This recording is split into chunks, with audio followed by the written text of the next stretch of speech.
Did all of you? Yes.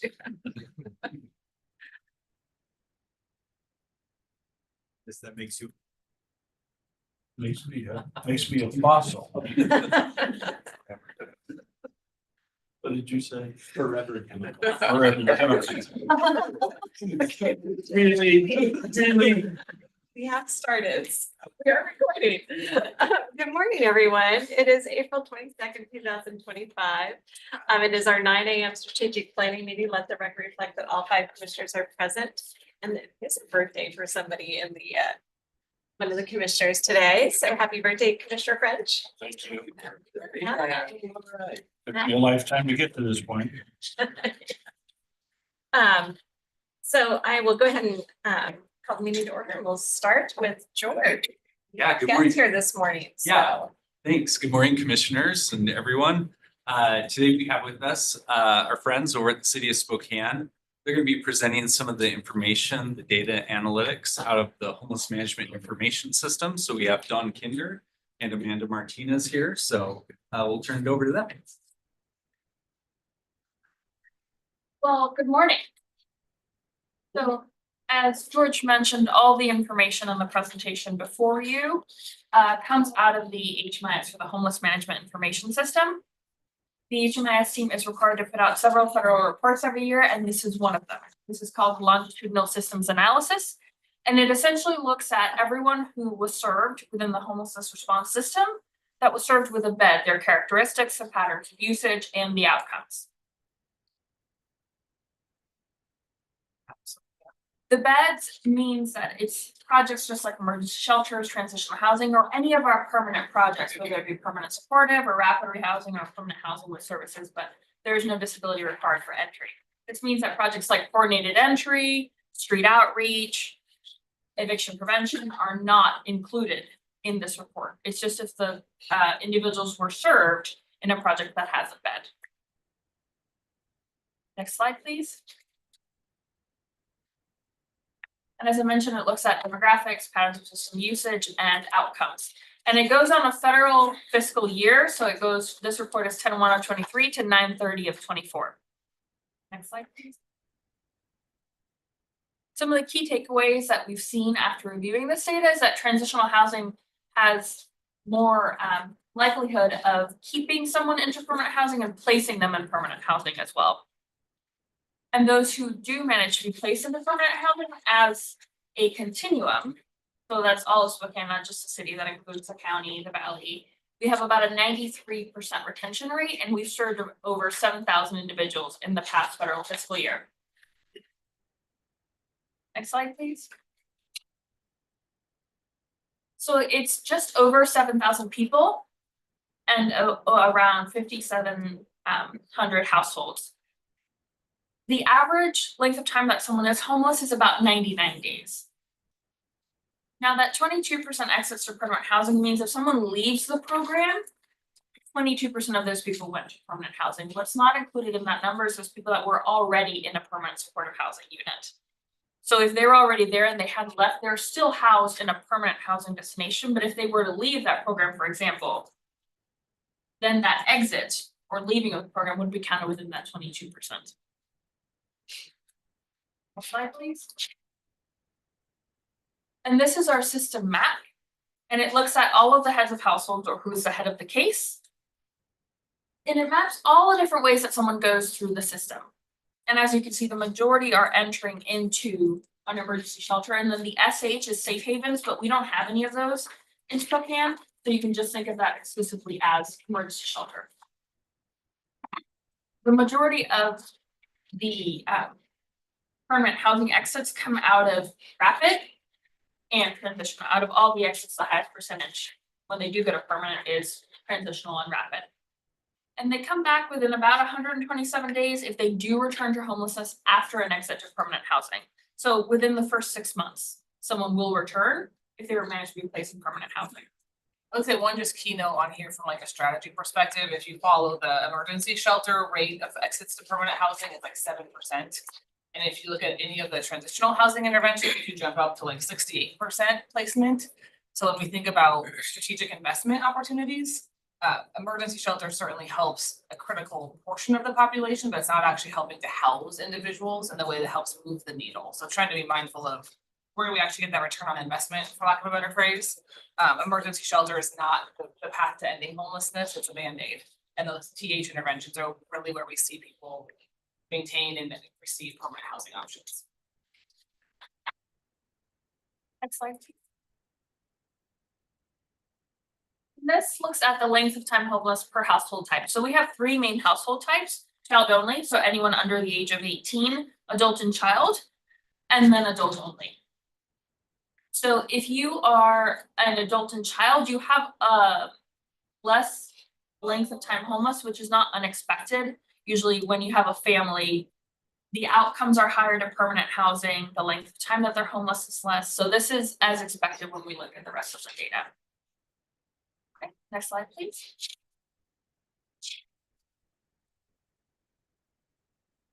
So when you look at this chart, it's essentially saying, look at all of the exits that happen system-wide, right? And the orange is permanent and the yellow is unknown. And unknown can be anything of like disappeared, or they didn't talk to them, or the client didn't want to see where they were going. If you look at the center sort of bar graph, that's adult and child.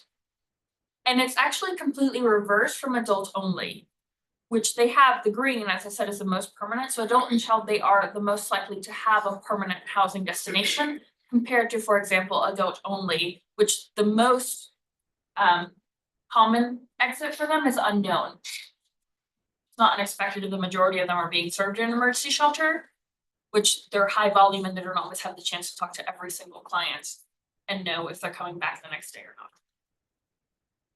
Okay, next slide, please. So before you leave this slide, Sir. when on the third column, child only household exited. Where do they go? They go to many different destinations. So the green is permanent.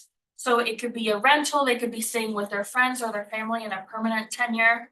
The orange is temporary, so it could be transitional housing, or they could have moved back in with some friends on a temporary basis.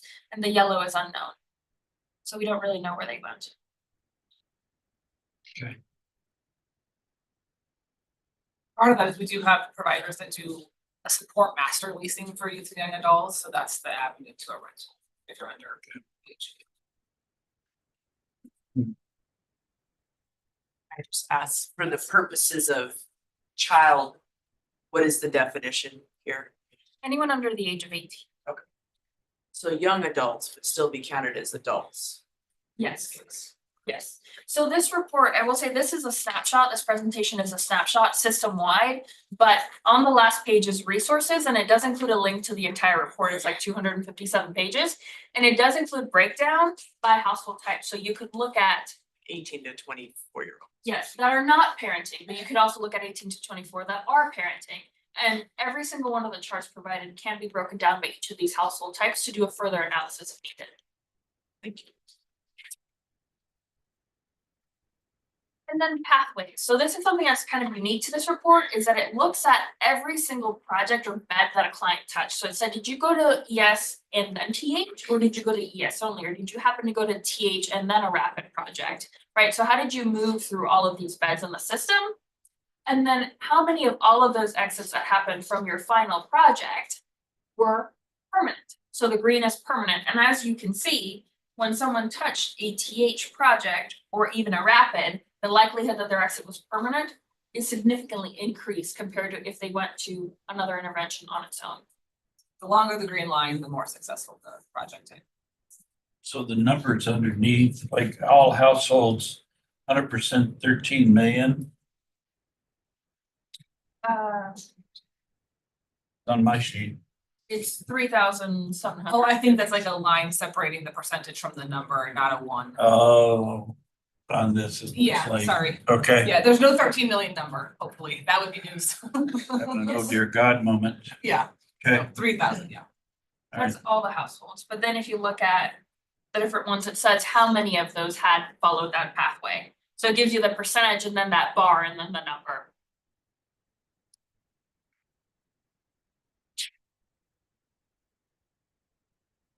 Slide, please. And this is returns. So who after going to permanent housing ended up coming back? And what stood out to me here is that a child only for those under the age of 18, once they were placed in permanent housing, they did not come back. And this actually looks for 2 whole years from the exit. So while it's within the federal fiscal year, it does look 2 years system-wide in HMIS. So even within 2 years after these under 18 were placed into permanent housing, they didn't come back and touch the system.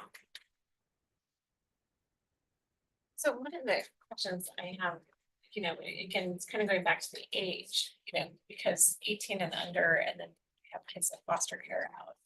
We know that that's a big issue.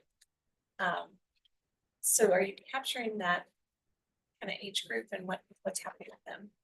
We do have like the young adult system, which is that 19 to 24-ish window. And that's primarily being served right now to be a crosswalk in the young adult shelter. So we do have that data separately. But you can see if you drill down, it wasn't open with this from this data point to my knowledge. Okay.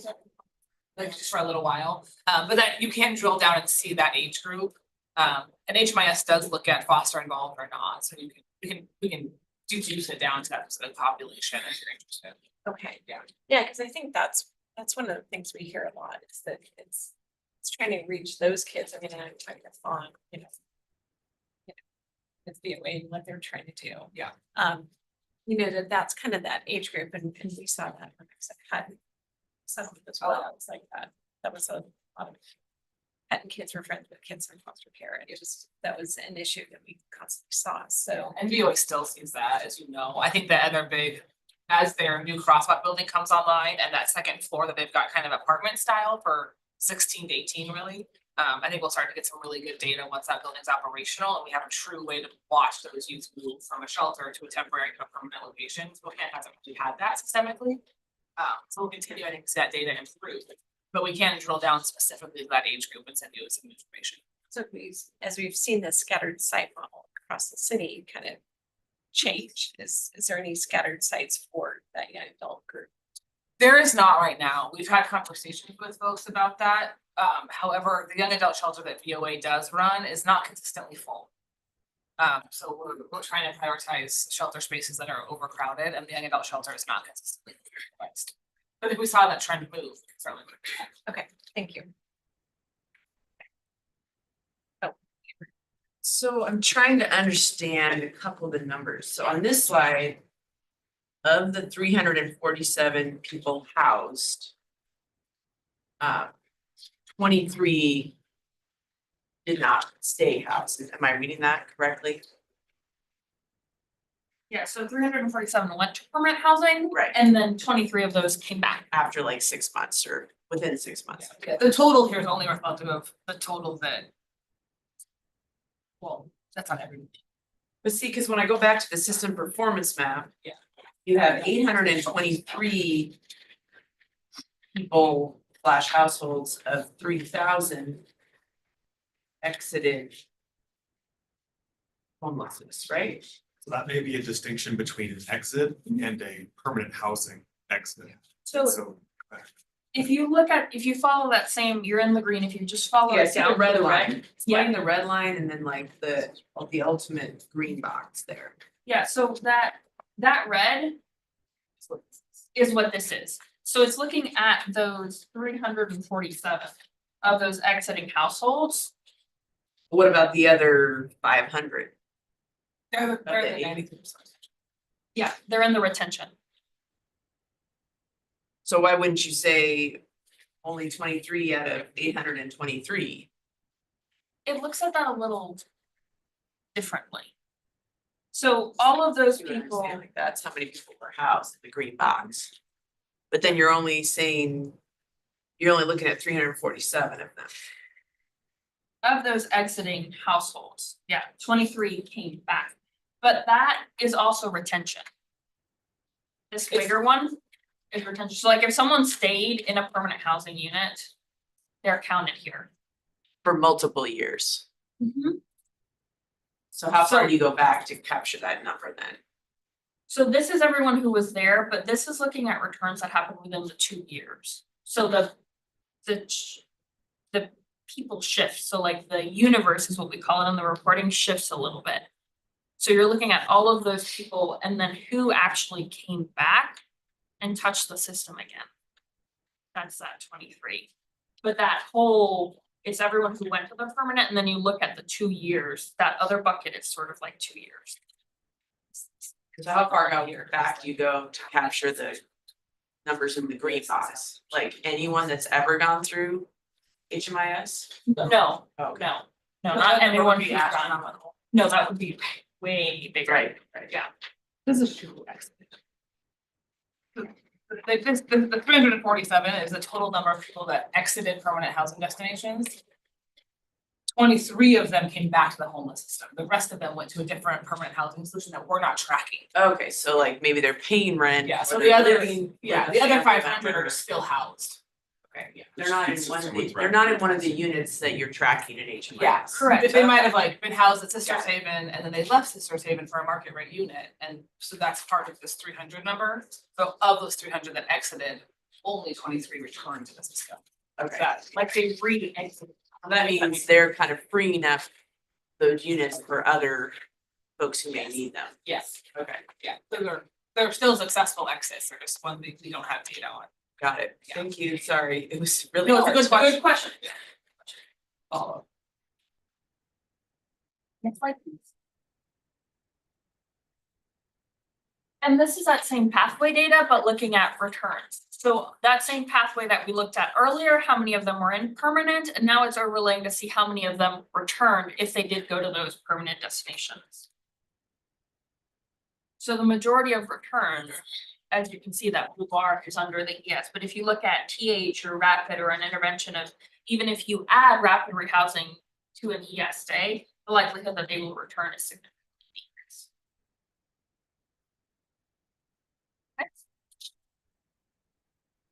Next slide, please. And then the next set of slides are just demographics. So here we look at gender, and this part is kind of interesting. You have like the darker teal and the lighter teal, Bahama blue, I'm not sure what you want to call it. That just means that someone selected multiple genders, but one of the genders was in that same bar. So the majority of our population is male, is sort of what you can see here. Next slide, please. All right, at the risk of being the dumb one in the room. How are you multiple genders? So in HMIS, it's a multi-select box, so you can pick more than one. And the way the chart put it in is you selected, for example, you could say non-binary and male in HMIS. And so you would be in that little lighter teal Bahama blue in both the non-binary and the male. But if you only selected the one gender, you're in the darker teal.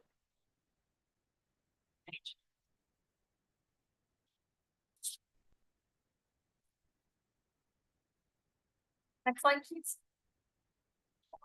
And this is age, so this is that breakdown of age, and as you can see, we have the majority of them are adults, 25 before, and then after that is sort of our older adults from the 55 to 64 range. And after that, it's the school age children, anywhere from 6 to 17. Next slide, please. Yes. Can I ask you a quick question? I don't know if it's further on in the presentation, but I mean, what I continue to hear over the last several years is folks are saying that older adults category, the 65 plus, that's a rapidly growing demographic. Is it really? I mean, because as I look here, I mean, it's one of the smallest bars, but has it been growing at a faster rate compared to the other age groups? I hear people say it, but I haven't actually seen any data that shows that's a true statement that it is. Does your data show that 65 plus is growing at a faster pace than the other ages when it comes to folks that are experiencing homelessness? Not this report. Okay. If we were, so this is actually the very first year that we've managed to provide we've been doing the LSA for several years, but this is the first year that we've managed to show it publicly in a way that's digestible, because really it's a bunch of ones and zeros. I go a little crazy looking at it. But if you wanted to do that kind of analysis, we could compare over several years after we've had several years of this data. I think that's part of the challenge. I don't know, we have a good baseline for what that population was doing prior. We hear the same anecdotes from providers all the time. Yeah. But we'd have to go back and see what kind of baseline data we even have on that age group to Okay. know what the expansion of it is, or we hear the same thing. All right, thank you. I think there's also likely a mortality factor. When you look at 65 plus folks that have lived.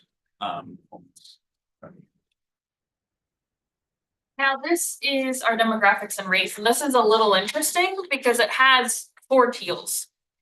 The darker teal is a single race, not Hispanic or Latino, okay? Then the other teal, that's not quite green, is single race but Hispanic or Latino. So I'll give you an example of me, right? So I, depending on what options I have on a form, could mark white, black, and Hispanic. So I would technically be in that lightest teal, which is multiple races and Hispanic and Latino. So it would put me in that lightest teal in white and in black and in Hispanic and Latino. So it puts you in each of the little boxes to help you sort of gauge that rate of population, but overwhelmingly it's predominantly white. Yes. So using you as an example, would you be represented in 3 of the bars? I would. Oh, you, okay, got it. Yep. Okay. So I was noticing the totals here add up to probably the largest number we've seen in this whole presentation. So, okay, got it. Yeah, and so it just, that whole bar is everyone who marked that as an option. And then it tells you everyone who marked that as an option, in which of the little teals were you. Next slide. One way please. to present that differently is you could just also have another bar that says, or have 2. You could just take it and break it out by the last 4. Of the line. Single race Hispanic, multiple race, not Hispanic, just for maybe a little more ease of being able to. That's another way to present it too. Yeah, and there are multiple charts. This is just one Yeah. of them. So that whole 257-page report has multiple charts, and it does include one that tells you how many of them are Hispanic and Latino and how many of them are not, or single race like that. This is just one of the charts that was the most comprehensive that. But yes, you're absolutely right. And these are preset categories. We don't really get to select them. HUD fits them. So is the percentage the total bar or just the darkest blue bar? The total. bar. Okay, thank you. I said it's a little interesting to look at. Well, I get it. I mean, and in working with the school districts, there's a lot of people who are multiple races. And it's hard to just to necessarily capture all of that data in just one bar. Yeah, I think that's why this is trying to stack them so we can see in total how many individuals. But there are a variation of demographic charts in the link you have that you can kind of manipulate it into the different snapshots. And every chart is available by household composition, so you can drill down further, and if you wanna look at the child only, see what's the household composition of the child only, or the age demographics of the child only, and every single chart is available by the household breakdown. And then our very last slide outside of resources is household composition. So you could see, back one, yeah. The majority are adults or just a household of 1 person, followed very closely by a single adult with 1 to 2 children.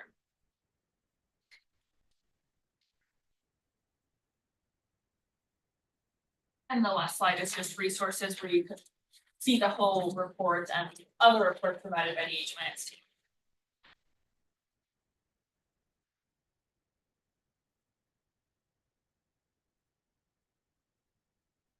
Just to follow up on Commissioner Kern's question about kind of looking at trends across, different years.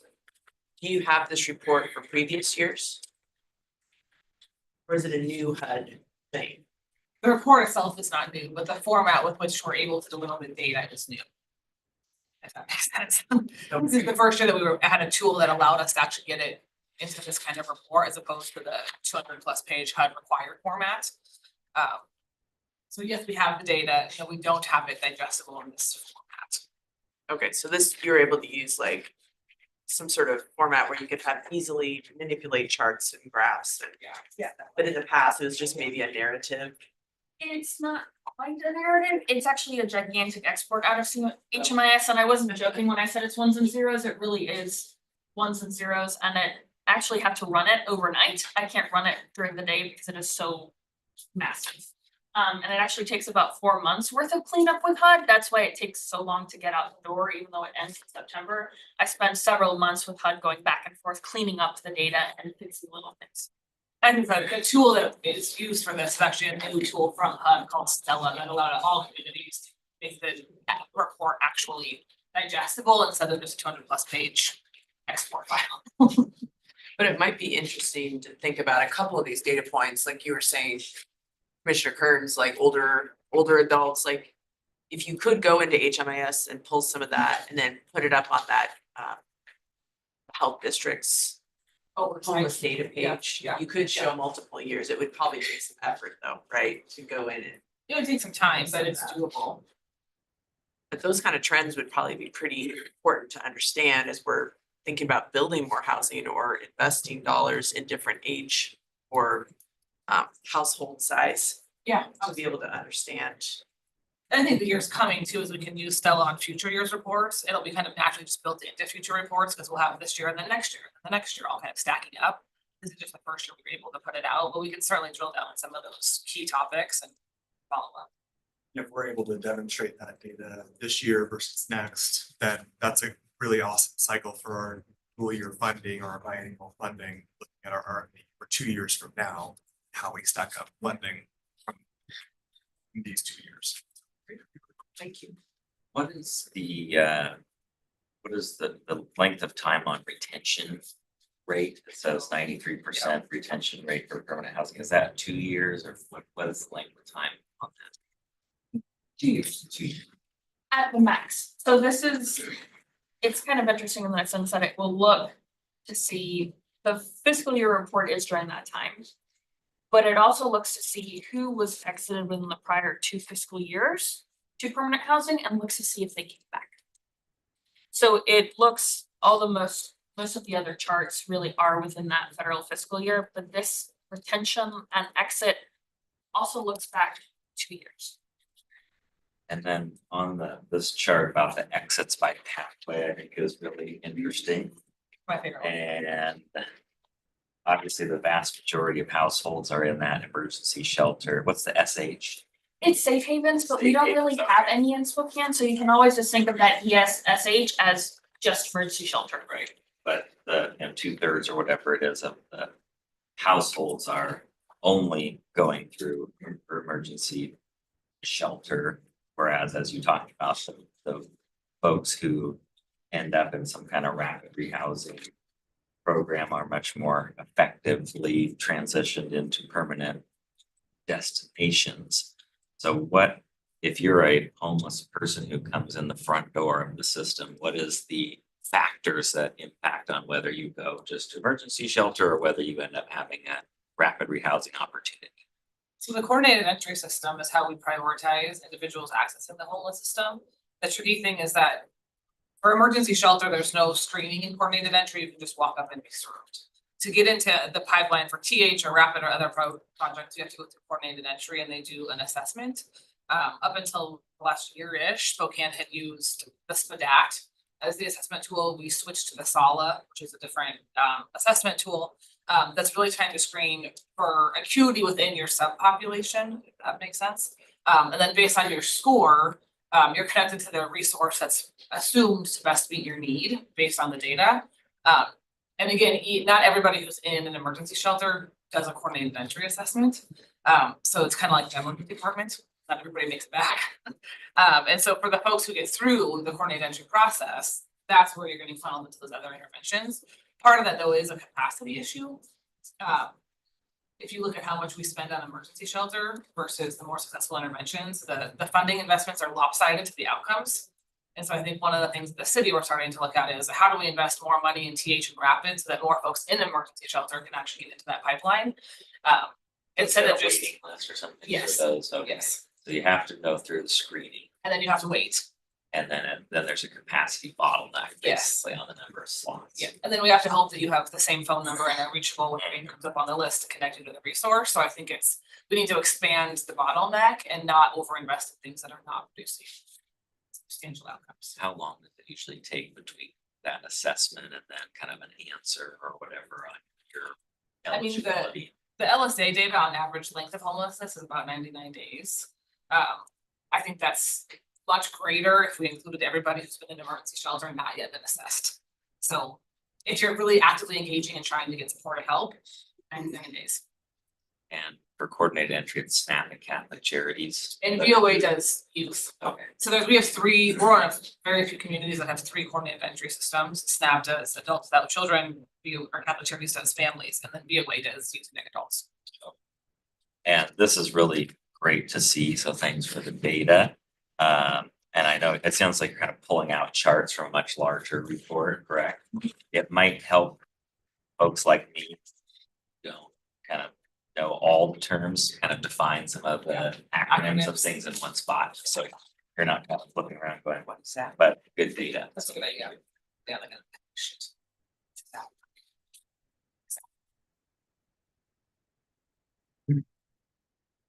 I just have one last, so back in the day when I was at. When I was at city council and HUD was changing a lot of different things, and you would know this, George. For a time, transitional housing really went out of favor. And rapid rehousing became like, rather than putting somebody in a unit for a year and seeing if they could meet these certain criteria and goals. A lot of times it was failing. People were not like making the necessary changes or addressing things within that year, so then they would lose the housing. This is my own amateur understanding. But rapid rehousing was trying to get people housed as quick as possible and then helping them with more like wraparound supports. Maybe that's not a great definition, but I remember that we were kind of defunding a lot of the transitional housing and moving towards this rapid rehousing. Well, yes, but Has transitional housing, the term has the definition changed, and if we've got, do we do it differently now or have different expectations? no, but HUD defunded TH, which is why those changes started happening. Okay. And it was less about successful outcomes with TH. TH has always been the most successful programming, but it was about the cost. It's an expensive intervention. Okay. It's the most expensive. So HUD had defunded it as a cost savings measure. Kind of coming out of the recession. Yeah, in like 2012. 2016, Okay. 2015, I think we saw the first impacts here in like 2016, 17, and we had to close some TH programs. Okay. So it wasn't about the effectiveness, but it was about the cost. Rapid rehousing, I think one thing to keep in mind with these interventions is they're all serving a slightly different population type. So if I go to coordinated entry and I get assessed, I might be recommended for rapid rehousing. And Chris might be recommended for TH because maybe I'm just a little bit more stable. Maybe I already have a job and Chris doesn't. So Chris might get TH because of that, just needs a little bit more time to get on his feet, where rapid is really something that I've got a job, I'm ready to go, but I need my first, last, and deposit. So it's not so much that the interventions themselves, especially those who are competing against each other, they're just serving slightly different subpopulations within the homeless system. So TH has always been very effective, it's just most expensive. It's like a catalyst type program. So maybe there were some people that were placed in it, but it wasn't successful for them. They were maybe not, because I think a lot of it was before we had rapid rehousing. I just don't think, Yeah. I don't think they're serving the same population. In my understanding, TH has always been quite successful, but it requires a facility, 24/7 operations, wraparound services, all very expensive. Yes. Or rapid, somebody's typically engaged for 3 to 6 months and you're spending $2,000 up front and then a little bit of case management. Whereas TH is, a 3 to 6 month commitment with full staffing and leasing associated. So they're just, the expenses are different. They're both very effective, but the primary shift from HUD was trying to do more with less resources and cutting the most expensive program without really looking at data. So we're seeing that shift where state resources are starting to really backfill TH because of the kind of data that every community is getting, that TH never should have been defunded. Funded. Yeah, so that's. That's my recollection, but you were there too, Spot so. on. Spot on. Thank you for Yeah. explaining that.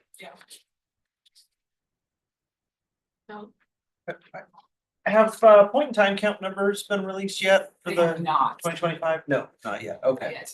Okay. Hopefully soon. The deduplication process is extensive on that one, and Okay. we're working with a couple different universities to get through it, but it is not, it's typically out in May. Okay. This year might be a little bit later than that, depending on HUD's. We're not getting the same engagement at HUD that we have historically, so. Okay. And there's a level of work we have to do with HUD before we can release. So typically it's been in May, but we're getting slower responses from HUD that Okay. may delay that, you know. Yeah, there's not a lot of workforce right now. Thank you guys so much for your time. Hey, appreciate it. Thanks for coming over. A little beyond our time. We have a lot. Yes. Little bit. George, we'll know for next time. George, for next time, we'll know to plan for at least a half hour. Great. Thank you. And where's Jeff? There's Jeff. Welcome, Jeff. You're in for a marathon. And Heather. Okay, pretty nice. How about just like the Balloons Day? How about just 12K? We'll go with that. I don't more than 5. It is the Boston Marathon today, so. The analogy was right on. I was It was. anywhere. It was. There you go. What are you doing? None of us are here. None of us are there. Watching from afar. They invite me every year. I always have to decline. I'm not the runner. So I'm gonna start with Heather going over our financial assistance policy and procedures that are long overdue for an update. She's So the last time our financial policies and procedures were updated was in 2013. They are long due for an update. We've known this, I've known this since I took over, that they were long due for an update due to all of our FEMA stuff, ARP, and then of course Workday. We just haven't had a chance to get around to them till now. We need to remove all the references to the old OMB circulars, and then the old references to the old processes that have transitioned now because of Workday. We also want to make some updates to some things that are either not well-defined or that maybe it's time to consider some increases to. One of those is the minimum threshold. Currently, our financial assistance policy says that our minimum threshold for grants is $5,000. We've had a number of them lately, or multiple departments come through that are at 5,000 or even below 10,000. These grants cost us money to administer.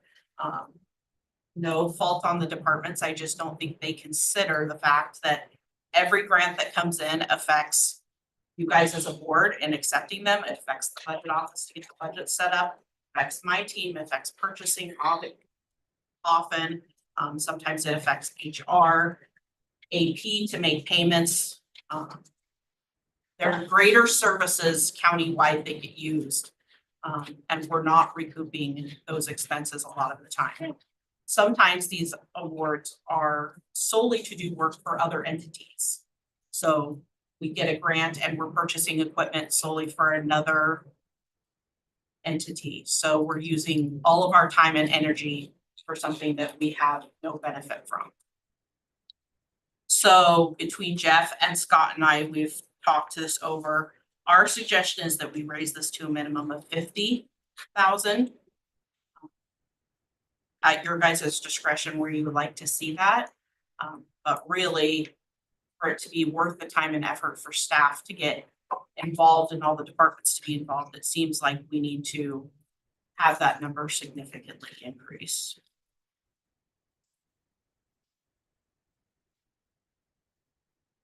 I understand, having worked in the nonprofit sector with lots of grants, that they do, you always have to consider whether it's actually, costing you more to administer did you consider what if the grant had indirect costs that were included? And it was under 50,000? Just a thought. I mean, what if it was a $20,000 grant, but it 25, but it included in it some of the, the indirects for grants and the budget office. I don't know if that would even be possible, but it's just a thought. So, Oh, why? yes, and sometimes they do and sometimes they don't, but on a 10,000 or 15,000 or even $20,000 award, even if they do have indirect costs, they're not going to cover what it costs us to administer that award. We come into a situation where departments don't want us to take the indirects. That's another piece we need to do is require the indirects to cover the indirects. They will program out all the indirects. So if there are indirects available, county's not gonna need stresses. If we're not administering all these grants on the departments, it's even hard to know what's going on. Sometimes it comes to you after the fact. It was just a thought, like maybe it could be the policy could have a mixture of a total dollar amount, but also something around the percentage of indirects. Are you suggesting that at 50,000? Do we have a policy around collecting the indirect costs of managing the grant? That would be the second piece. My suggestion would be that our minimum threshold would be bumped up to 50, and that awards less than 50 would have to be approved on a case by case basis, which is basically what it says now. So it wouldn't eliminate it, but it would give the board then the ability to say, does this really make sense if a department really is adamant that they want to accept it? Considering where we are budget wise, it's something I feel like we really need to consider. For cost recovery, right now, our policy just says that budget should be developed to ensure cost recovery, but it does not require it. We have, prior to 2024, cost allocation was not necessarily being recovered from all departments. Some departments did not get recovery at all. Some had big discounts. In 2024, Randy implemented that nobody got a discount. Everybody had to do their cost allocation. So we did receive it in 2024, and 2025 is moving forward the same. However, we have awards that either don't allow indirects at all, so there is no cost recovery. Or we have awards that we receive that simply somebody doesn't put it in the budget, so we're not recovering those. Or they want to program those dollars instead, whatever. So our suggestion would then be that if they're allowed, they should be required to take them in the full amount. And if they're not allowed for whatever reason, then the department in coming to you and asking for you as the board to accept the award, that they are then going to pay the general fund the indirect percentage out of their department budget that's not grant funds. So a couple things I think, No, please. okay, that I think we need to understand as a board to make some of these decisions is, I mean, kind of how many grants in each of these categories are we talking about? How many grants total do we get in the county? I mean, I know this Schedule 16 shows the federal grants. I think there's one that shows the state, but I mean, it'd be good to see kind of how many are below like 5,000, since that's our threshold. How many are 5 to 25? How many are 25 to 50? Because if we're thinking of setting that limit, I need to know how many grants are kind of within those other realms to know what are we really cutting off and not. And then I think too, and I don't know, I mean, I'm sure we'd be able to go through the database, but how many are not taking indirects? And then I'll go to cost allocation, because grants is part of cost allocation, right? So every department is already paying a portion of grants through their cost allocation plan. So then I start to go, okay, so then we're gonna charge them again when they're already paying their cost allocation. So I'm just trying to reconcile that in my head as to how we do that, since we're already charging and we've agreed to have a grants department. So we don't have findings. That's the, kind of the purpose is it's collating that all into one department so that way everything's done. So I'm just trying to, figure out what that looks like to each department, because I don't think it's fair to double charge departments. Because, and it would be interesting by department, what grant, how many grants. Like who's our biggest user? I think the sheriff's office is probably our biggest user of grants, but I don't know. I'm just guessing at that. With community services, housing, so yes, I mean, so it's like, I think it'd just be, for us to really make a decision on all these things, I think we need to have some more data to support what decisions we're making. Because I could see that, yes, if someone's not charging, if they can charge indirects, and they're not charging indirects, that's an issue. They need to be, but then, in some of these grants, as budgets are gonna get tighter. Just seeing Judge Leland with $7,100, it's a small grant, but it's gonna make a difference, he feels, in his department. So then, do we charge a 10% additional indirect on top of they're already getting charged through the cost allocation plan? I mean, that's what I'm kind of, as I heard him and knew this was kind of topic, I was trying to think through what that would mean and what we would do. And then also knowing that, we've had, the CARES money and COVID money and ARP dollars that are now going to start to dwindle down. So the additional person we did hire, wasn't going to be there, and we're going to be kind of back to our normal cycle. So what does that look like from what it was before versus what it will be kind of after? I think those are some of the things I'm not struggling with, but just trying to figure out in my head, what does that mean for us? Because I think to look at changing of policy for today, based on the last couple of years, is hard, because we've had, you guys have had so much extra grants, go through. I mean, with FEMA, with the fires, and like I said, with all the CARES, COVID, ARP dollars. I mean, it's just been unusual in the last 5 years. And we're going to start to get back to more usual perspective. And if the feds are going to start to slow down their federal grants, and we're not going to have as many, everyone's going to be struggling to get grants. What does that mean as we look forward? So those are the questions I have that I would need to kind of have you help us analyze as we look to change the policy. I second your comments and questions. I think those are all good points. Just because I stepped out for a minute, can you repeat the beginning part about the threshold we were talking about changing? So What the was that? minimum threshold right now is 5,000. Meaning you can't apply for anything Yeah, you're not- less. They can be approved on a case by case Okay. basis. Okay. But right now, we've seen a number of awards coming in at 5,000 short, right at 5,000, just above 5,000, that are very costly. Even if you get indirects on 5,000, 10,000, 15,000, 20,000, we're not recovering what it costs us to do those awards, even getting indirects on them. So you're suggesting 50,000, anything below would need special analysis to figure out whether it goes forward. Is that what you're saying? Correct. And right now, any general fund department does not pay cost allocation. So they would not be double paid. But that's an interesting thought.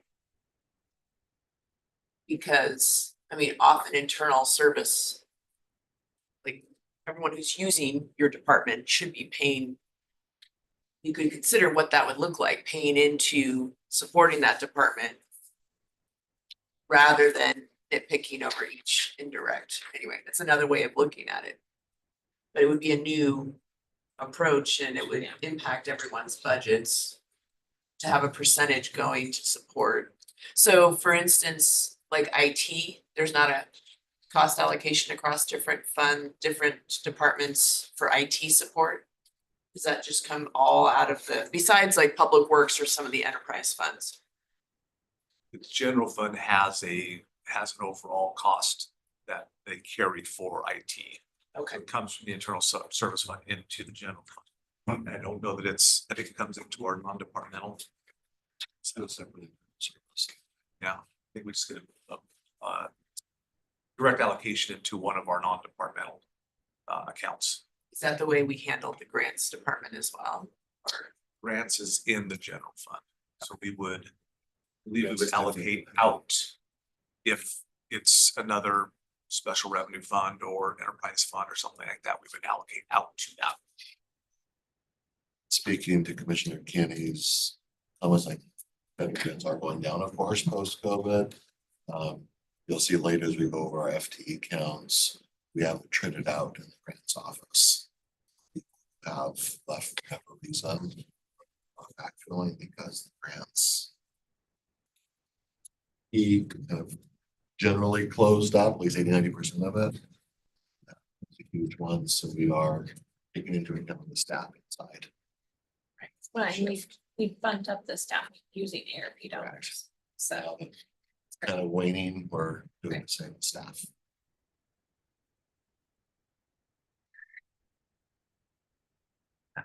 This is the feedback we were looking for. We wanted to just broach the topic today, get some feedback, continue to work on updating the policy, get some information back on kind of the stratification of where grants have been the last couple of years and what buckets they fall into, which ones have indirects, which ones do not, which ones have administrative fees, which ones do not.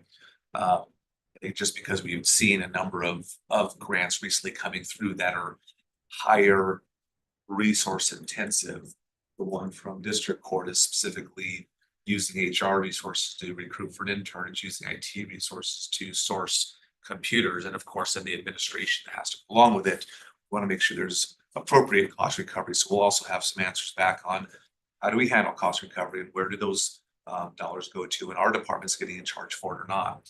I think our recommendation is not to necessarily look for full indirect cost recovery on these grants, but use like the federal amount. Federal, now we can use a 15%. I think it's the administrative cost or indirect cost on top. So 15th of October. that would be a recommendation to use that where we're not having cost recovery inside of a grant. Obviously, we want to have cost recovery. We want the grants to be able to be allowing for those things, but if they're not, then do we want to consider charging the department where we're not already doing a cost recovery with them? So What would happen if for each grant that was submitted, before they could submit it, they had to get an estimate from you of what it was going to cost? So, you're providing a service and that should be included as part of the grant request. And if the grant request based upon what's left after covering your cost isn't worth going after, wouldn't that determine whether it was gone after or not? And if it generated enough money that covered your cost and provided revenue for them, then they could go after it. What do you think of that? We could do that. Some of those costs are challenging to figure out for each group, but Well, then you estimate high. yeah, we would have to estimate high, but I That think just we means just, for we've the seen some lately that have been extremely low, but have been high on the utilization of centralized services. Yeah, I mean, ultimately, what we want to do is we want to make sure your costs are covered, Yes. whether it's the general fund or whether it's a charge to the grant. But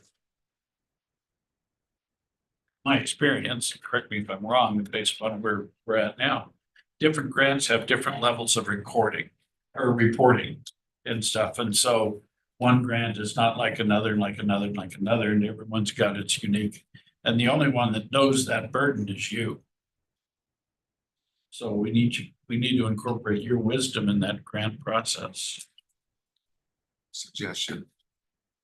I'd like to see the departments do those those estimates. Yeah. Because grants is be one piece of it. There's what I just mentioned is IT, HR, if there's gonna be AP, so we could possibly work on developing a template for the departments, but I would like to see departments do, they're the ones asking for Yeah. the grant, Yeah, estimate what the costs are to manage this grant. We could review it and see if it makes sense, make some tweaks on it. But I'd like to put that obligation on the department. yeah, maybe if you had like a cover sheet that had Right, like, every one of those departments listed and the dollar amount for it. Get to the end and it's gonna cost you $7,000 to manage a $5,000 grant, we're probably not gonna do it. It's a good idea. right, like a example hourly rate for each of those Yeah. different, internal services. Well, my guess is a lot of departments go, it's a grant, and we don't even think about what the cost is for you. And that's where we are. Yeah. They're looking at the positive sides without. Yeah. I think this does give us good feedback. Yeah. To come back in a week or so with some more information to help with your decision making. I think that'd be good, because I think too, it's like, again, we're tasking departments to try to find other revenues. I mean, so I don't want to discourage Exactly. that. So it's trying to find that balance. And I think, having a sheet that, they'd have to put together, and I agree. It should be the department putting that together. It shouldn't be, the grants department can't do it for every grant. So, how does that work? And I guess the thing I would just make sure, and I don't know how we logistically do it, but I mean, to Commissioner French's remark about, quote high, when we don't are just making sure that our departments aren't quoting low because they really want that grant. So, and just, making sure we have a process in place and make sure that the folks in each of those departments that are going after those grants know how to estimate what the actual cost of this is. And, because I don't know if every single department has somebody that is that experienced with grants to know how to estimate on those. So there's gonna have to be some level of training or kind of a backstop there if they put it in and it's like, oh yeah, $20 to administer this, $5,000 grant, So I mean, we're gonna have to have some safeguards in place just to make sure that everybody's staying honest. But if the last person to sign off on the grant is Heather, then she would be capable of saying, hey, you've under budgeted here, it's gonna cost 10 times what you budgeted. And maybe that's the backstop. Heather's the Yeah. backstop on all of this. Yeah. But as Commissioner Walter said too, I mean, you can put that cover sheet together that kind of has an estimate as to what we think the hourly rate cost is for, if you're gonna use HR, if you're gonna use IT, that kind of thing. So, Do you see some of the costs going down as Workday gets implemented and we have less need for some of the payroll costs and things that is that a longer term thing that we don't really have figured out yet? Let's say we were hiring someone with a grant, but as Workday gets implemented, a lot of the paperwork goes away with payroll and HR and so just wondering. There'd be some savings, AP. Payroll, if it's. If it was in a Right, department that accounts has payable too, paying different down. cost paying factors, reimbursements. payroll could be. Depending on the situation, payroll. But there's still hourly costs to answering questions, setting things up in the system. Right, so. Purchasing things, hiring staff, that's just. I would just also say I don't wanna put overly burdensome roadblocks up for taking advantage of other people's money. I'd like us to be able to take advantage of that to the fullest extent we can to do the things that we need to do, and that would enhance our service that we provide, but some reasonable guardrails would probably be good to look at. And I'd like to know too, what are those small grants now, just so we really get a sense of what we're really talking about.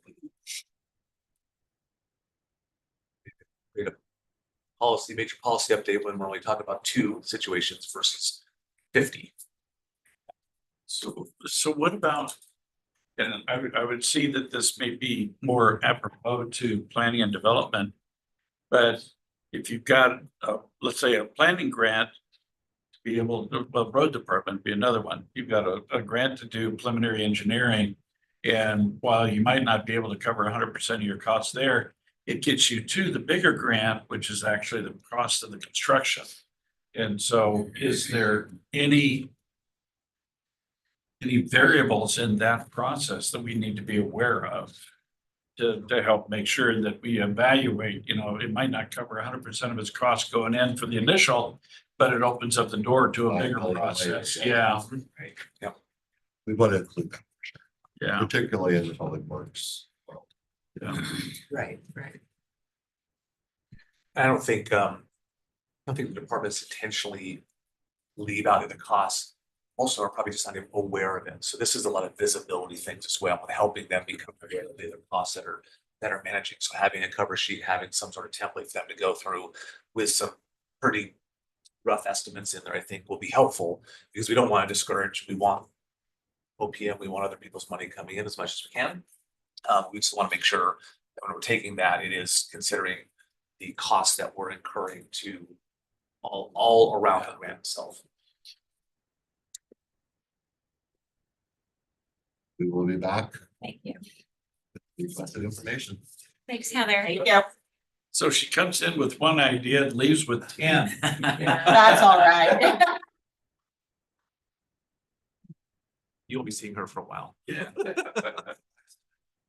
Jason and Tess will come in if everything goes as planned. And Jason will go over the sales tax, monthly sales tax.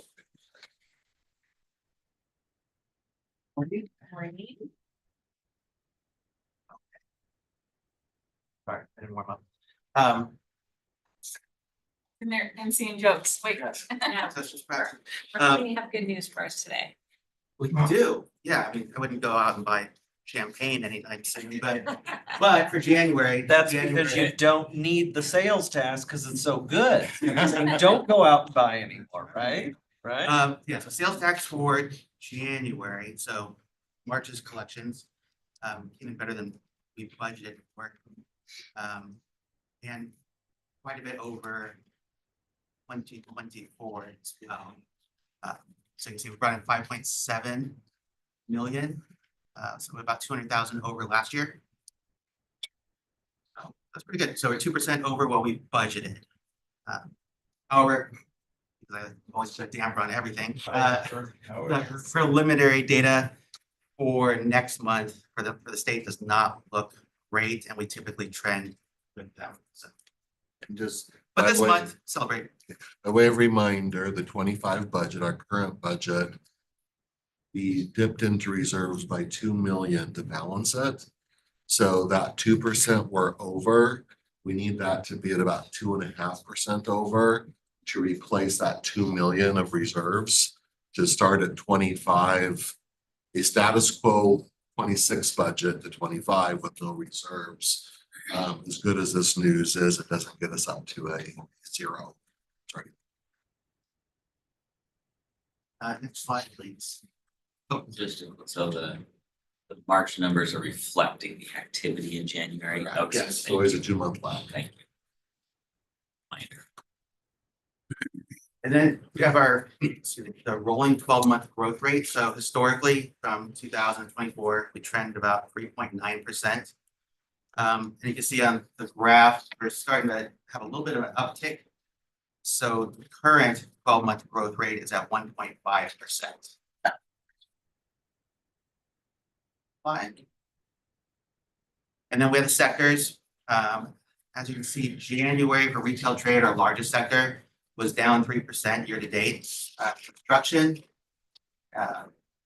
just really took off for whatever reason, 20% over year to date. And that's our second largest, or one of our largest retail or sales tax sectors. Accommodation and food services up about 2%. So relatively flat. But the construction, the big booming construction sales tax reporting really did help us this year. The next slide. And now you see the non-residential building up 17% year to date, residential building up 21% year to date, so really strong figures. Next slide. And then the ones that aren't as great, and we do anticipate this going up for next month's reporting and the month after that, because of the rush for people to buy cars to maybe avoid some of those tariffs. But for January activity, new car dealers were down, I believe it was 31%. And then you can see 7% for used, 2% for motor vehicles, and auto repairs down about 4%. But again, hopefully in the next month or two, that should bump up. Next slide. And then for restaurants, finally saw a good increase for restaurants, for full service, drinking establishments and limited service restaurants all showed pretty good increases for the month of January. So people were out spending some money on meals, so that was good. Next slide. Kept it short and sweet because there's a lot of stuff to cover today, but it's the key takeaways. So for March, 5.7 million in actual collections. Again, we budgeted 5.5, so a little bit of a variance there. Year to date for collections, not based on accrual, just the collections year to date, 19.3 million, and we had budgeted 18.9, so 2% over. Maybe 7 of the past 12 months have had positive year-over-year growth.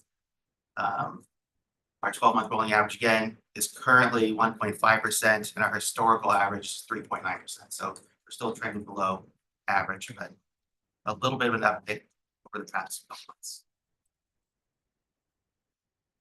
Questions at all? Good news, nothing earth shattering, but at least it's. Thank you.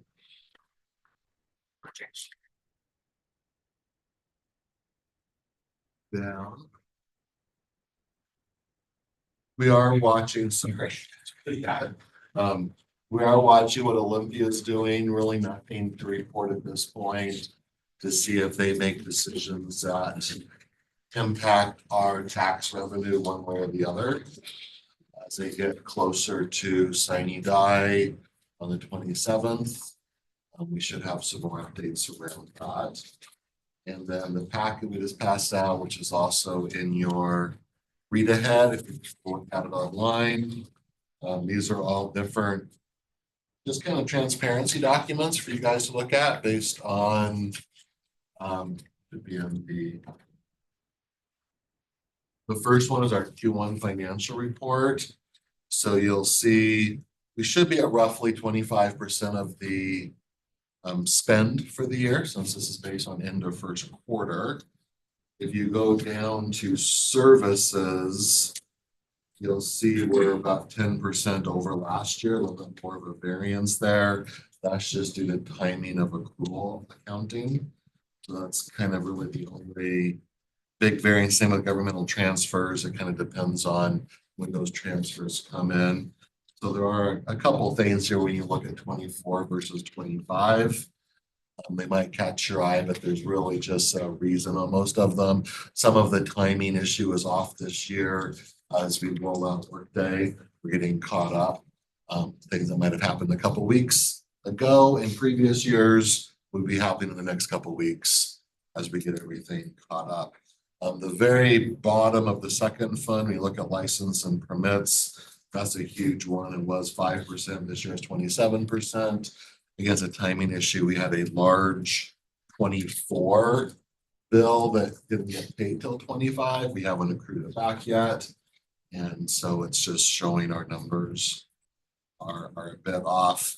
And we also have some Comcast franchise fees that have come in the right place. So all in all on this sheet, with caveats and reasons for the things that are now we'd expect them to be, things are looking as they should. Any questions on this before we move to the agency by agency list?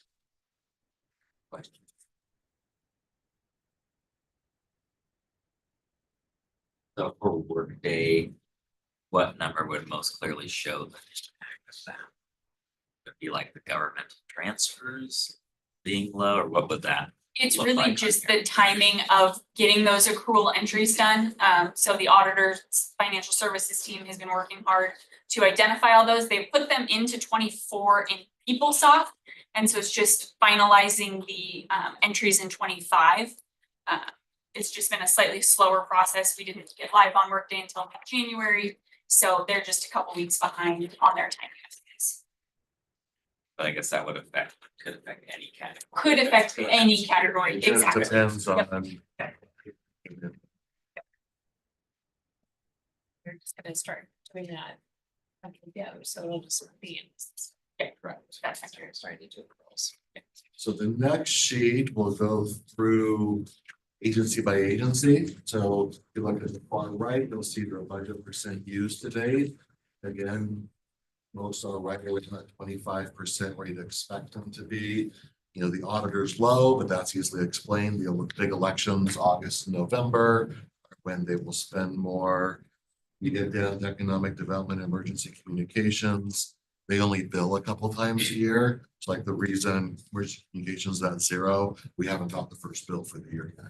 So they save them up and bill biannually. In the internal services, we have a liability insurance payment that hasn't come through yet. Once it does, that 14% will pop up to 25.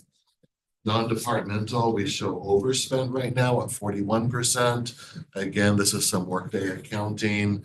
You'll recall in December, all the ARP that moved from ARP to general fund, some of those transfers we did. The revenue side from ARP hasn't been moved in yet. So once about 30 million of ARP comes in, that 41% will go back down in a neighborhood of 25. Parks underspend, obvious reasons, they staff up a lot in the summer. And the rest of the categories generally are showing where we would expect.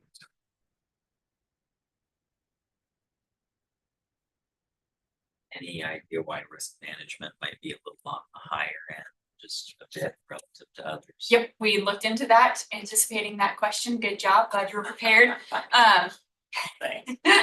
No, that is related to, within the campus security and courthouse security, there is a sheriff's deputy. And at the beginning of the year, sheriff's deputies are allowed to sell back hours of their PTO sick time. And so there was a $4,000 sellback payment that hit that budget that was unanticipated. So that's why it's trending a little higher than we would have expected for the first quarter. That'll be a theme that will be revisited is the January sellbacks. Is that the sheriff's deputy that helps?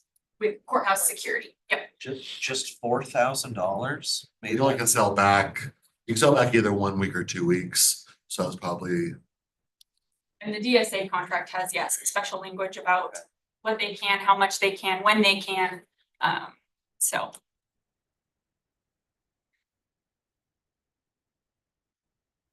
Another question on this, we can move to the unspent salary, the next page. So this relates to what we talked about last month. We divide the salary and payroll line by 12. And if they spent less than 1/12, where we will recover those funds, we will not respend them. They will be held in an account if they need them later in the year. Most of the ones that you see are overspent in parentheses by a few $1,000s. You know, our county policy allows people with a certain amount of PTO banked to sell back 1 or 2 weeks and take cash in lieu of taking vacation time. It's a very common thing to do in January. Everybody has their Christmas bills coming due, and you can do it once per calendar year. And you'll also see it's a popular time for people to retire is after the first full pay period in January. If you're over 60 when you retire, the bulk of your PTO bank goes into a Viva account.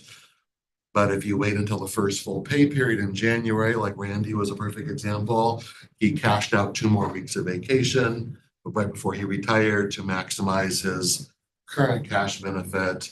He had plenty to put into his Viva. So January is a common cash out time. So for the you know, the civil service, that was a cash out, the executive management team, that would be Randy's. A lot of those smaller ones. As we go down, you'll see detention services, they have a lot of vacancies, unfilled positions, so that's why they're 277,000 underspent. If you look at the medical examiner, that was actually an end of year budget fix. It has not yet been put into the workday system. So that 12,000 out of a smaller department will self-correct. We're starting to look into the public defense one. We don't have an answer for that one yet. It's a bigger outlier. We do know that they have heavily spent their extra. So that's going to be some of that, but we will look into that one. But the other smaller ones, your purchasing, risk management, again, those are for the most part vacation buyouts or vacation time being cashed in. So everything on the top of the sheet are your general fund agencies. So if you were to assume that everybody is going to follow their budget and no one will overspend, that would give you that 592 number at the bottom. That could be rolled back in to be reprogrammed in a future budget or this budget if you so chose. If people do not manage their budgets back up to zero at this point in time, take the negatives out and you drop 85,000 down to 6,000. Even that. So that's why we have the double. One is presuming those who are currently overspent managing back up, and one is point in time. The agencies on the bottom half of the page are non-general fund agencies. But if you were to implement the same policy, recovering those funds next year, this, you know, we're not going to do it this year, but if you had done it this year, just to give you a snapshot of where things are. The sheriff, we did meet with the sheriff's team last week. Some of that is due to where they have put their budget and workday. When at the end of your guys' back and forth with the sheriff department, you guys have put a kind of a contra against, you're going to cut this much in your budget. He came back and said, we need X amount. It ended up with a $2.9 million cut. We were never given direction where to put that cut. So we put all of it in salaries because that is by far their biggest line. If they were to move that cut between the other budget lines, as it will be eventually, that 456,000 will reduce greatly. So we're working with them. They weren't ready to make those decisions late last week. So we do expect next month that one should correct significantly. The others are a little less pronounced. Question. For the Parks and Rec, so that would show that they are a bit underspent on salaries. They really beef up in the They, summer. okay, Yeah. so So we'd expect them to be back on track though would be pretty reasonable. Okay. by October, that one will probably mitigate out. Okay. And I would just write some notes on that one, Commissioner Jordan. We'll probably make a little adjustment on theirs to back out their extra help in the first 3 months. And then kind of normalize it from there and see how it plays out this year. So I think we'll have a greatly reduced Q1 recovery that will adjust for in that. This is a snapshot. Don't think of it as necessary projection because of some of the things that are cyclical. But many of these things, especially detention services, there would be a Q1 is not generally because they have seasonal help coming out later, and the first 3 months were projected higher salaries and wages. That would be likely not reutilized the rest of the year, but Parks and Rec is a kind of a unique one where they have some extra help that's pretty heavy during the summer months. Detention services, yeah, that's just when we struggle to fill those detention officers. Juvenile being over as much as they are, any idea why? It's related to some one-time payments or some retention payments. That agency, and they have awareness of that, and I believe are looking to correct things as much as possible in their budget. Okay, I had kind of remembered, I thought when we were going through the budget, they had mentioned they had a lot of vacancies, so that's why I was kind of a little surprised to see them overspend, because I thought they had a number of unfilled positions. I figured they'd be under. Pretty sure it's their Q1 retention. Payout that was done. A lot of people do their PTO payouts in January. And then as vacancies happen the rest of the year, it kind of balances out. So it's juvenile under elections for Superior Court. falls under Superior Court. Sorry. Oh, juvenile, so juveniles actually enter elections because it falls under Superior Court. So they set the budget, Yes. right? And they're managing the budget, like we don't try to say.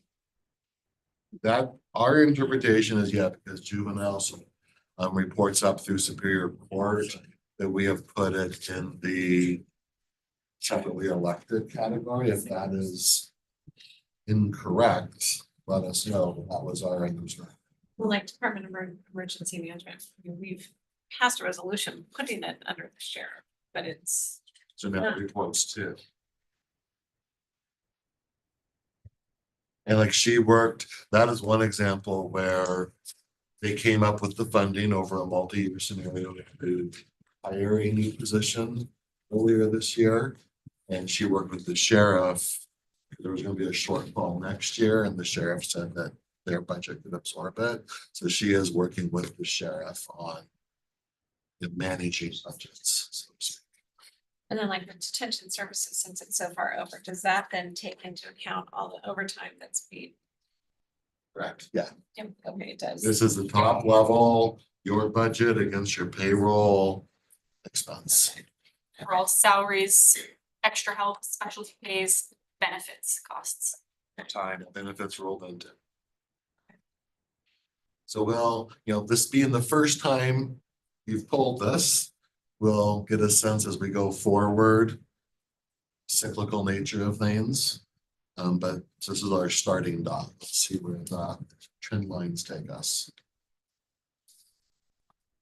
Any other questions on that before we go to the next one, which is our FTE chart? Actually, might want to join us on this one. Out of order. No, you can go that one first. Yeah. We flipped it Friday. We're gonna go to the next one first, Ron, and then come back to this page. We switched the order. So we also talked about taking attrition on certain positions where we can to save funding for next year. And we've started working on removing positions that have been vacant for a long time and also not funded this year. We're not just taking them, we're actually sitting down and talking with the departments and working through things. So it's not like this is a exhaustive list. This is just the first month's work. So at the top, as we spoke earlier, there were 2 positions in grants. You'll recall a year or so, give or take, you guys authorized 2 new hires. And then we had a person leave county service. And when we replaced that person in one of the 2 new hires, Heather felt her team was where it needed to be. We were blessed with 2 very strong candidates who helped. So now with the decisions made around ARP and just being a lot less work this year since we closed up so much of it last year, she has said she won't need that extra position. And we also had one person who had been hired with ARP dollars originally in a term limited position that was going to go through the end of 26. She has left this calendar year. And at this point, Heather, in a perfect world, you'd probably ask for one of them back, but in the spirit of being a team player and where we are in the budget cycle, she's like, I think we can make it with the team we have. So that's the grants one. Under the commissioner's office, That's my old position that was not backfilled when I replaced Randy. You're in the grants team now, then with Four. these two Should positions. be Heather, Jessica, who's been with her for quite a while, and then the two new hires, Mike Lynn, who came over from Parks, and Alyssa, who came down from Alaska, where she worked state grants up there. So those were our two new hires. Matt was with us and he's no longer. And then Melissa was our ARP person. And she's been out on medical leave and is leaving as a result of medical issues. So I'm just So trying we're a to team think. of four. We were, So you we were were authorized three, up to six. right, we were three prior to COVID. Then we went higher. No, we were at four.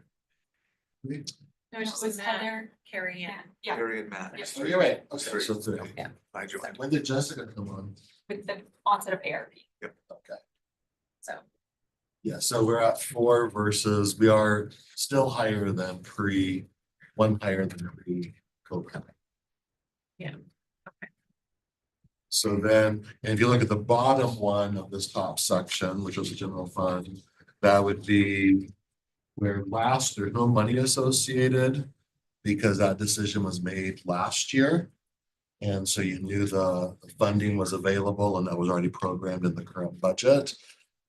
But we left that director position there through the end of the year, which rolled into the January last paycheck that included 2024. So the FTE was removed this calendar year. However, the budget was already done. So 2 out of executive team. And then human resources is one that Ashley had a retirement. And in the spirit of budget times we're in, it's not being backfilled. So you roll those up, you have 400, just shy of 425,000 of ongoing salary savings.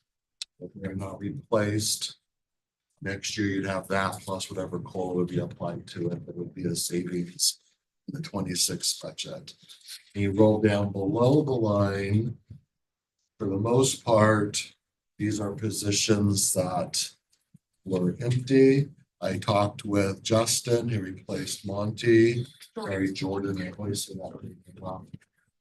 who replaced Monty. Those are 2 positions that he says he doesn't see the need to refill. We took them off the books. We're still working with Public Works. We'll have another discussion later this week. Most of these all of them except one are a final cleanup from last year's reorg of that department. So they're removed out at this point. The housing and community development, I talked with George. One of those was an oversight. He goes, but we made a change. I had a different person. That one was supposed to come out, so that was a cleanup. The other is one, just the way things are right now. He doesn't see the need for it. You know, if we got some more big grants, it might be one we could come back and need a person. He's very grant heavy. Community services, similar with, there's Justin shop. If they get some big grants, he'd probably want 1 or 2 of these back. The way things are looking right now, we have these 2, and he said there might be another 1 or 2 that come up before we do the payroll transition into Workday. ER&R is part of Public Works. IT is the lady who did a lot of their accounts payable there came to Kevin Norris and just said, with Workday, my job doesn't have as much activity. And so we worked with her. Scott Chesney in planning had a position open, so she moved over to planning. Kevin is not refilling that position in IT. Roughly 60% of that position will be a general fund savings, the way the internal services works. So we do have a little notation there, 60%. The 76,000 in Public Works, that money will remain in Public Works for whatever reason in the budgeting process. It got funded, that position, but they'll either use that for road work or other payroll. But at this point, there was money on that one. So you'll see, since we met about 5-6 weeks ago, You see the top right-hand corner, at that point, we had 2,115 FTEs. We did round down, we took out the points. We're down to 2,090, so it's an attrition of about 25 positions, 5 of them being actual funded bodies, 24. 21 of them being vacant positions removed. At the very bottom, you will see 2 new positions that were put back. So for a net of 24, one of those was a GIS work that had been contracted out and decided it was going to be cheaper to, the work was getting to enough, cheaper to bring it in-house. Forgetting the other one, Ashley, can you? The land surveyor, which is difficult to recruit often, we had one, so it's a backfill potential of training, and same thing, the opportunity to do a lot more work internally versus having to pay external for that. So those are the 2 new hires.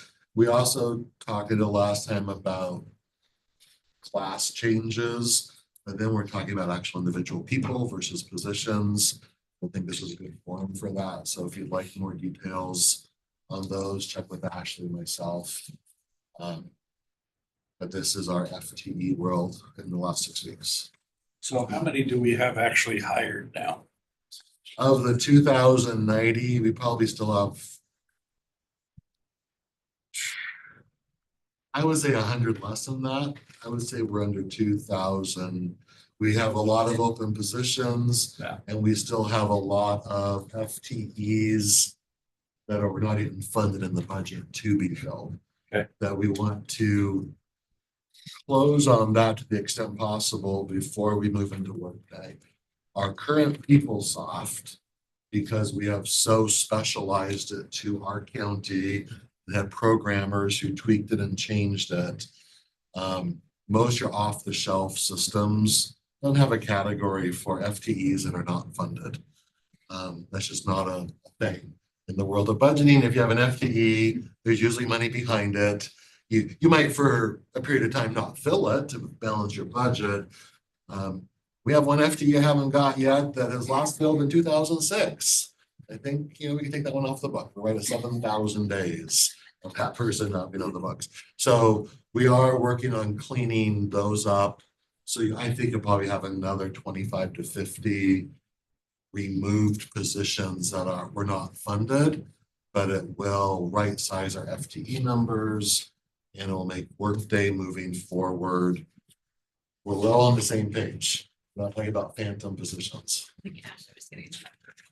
Yeah, so if we don't include any extra help positions, we're sitting right at about 1951 regular full-time positions right now. I think that's the highest we've been in a while. yeah, we've We are as high as they've we've been, been in a lot of Yeah, I was positions been gonna- filled in the last. Just a 3 to couple of 6 years months. ago, I mean, We're like 3 years ago, we were down. like 1850s. Yeah, I mean, we were. Well, a group of those was when we Sheriff. brought the waste management Exactly. in-house. That was like 30, 35 Sheriff positions. fully employed now too.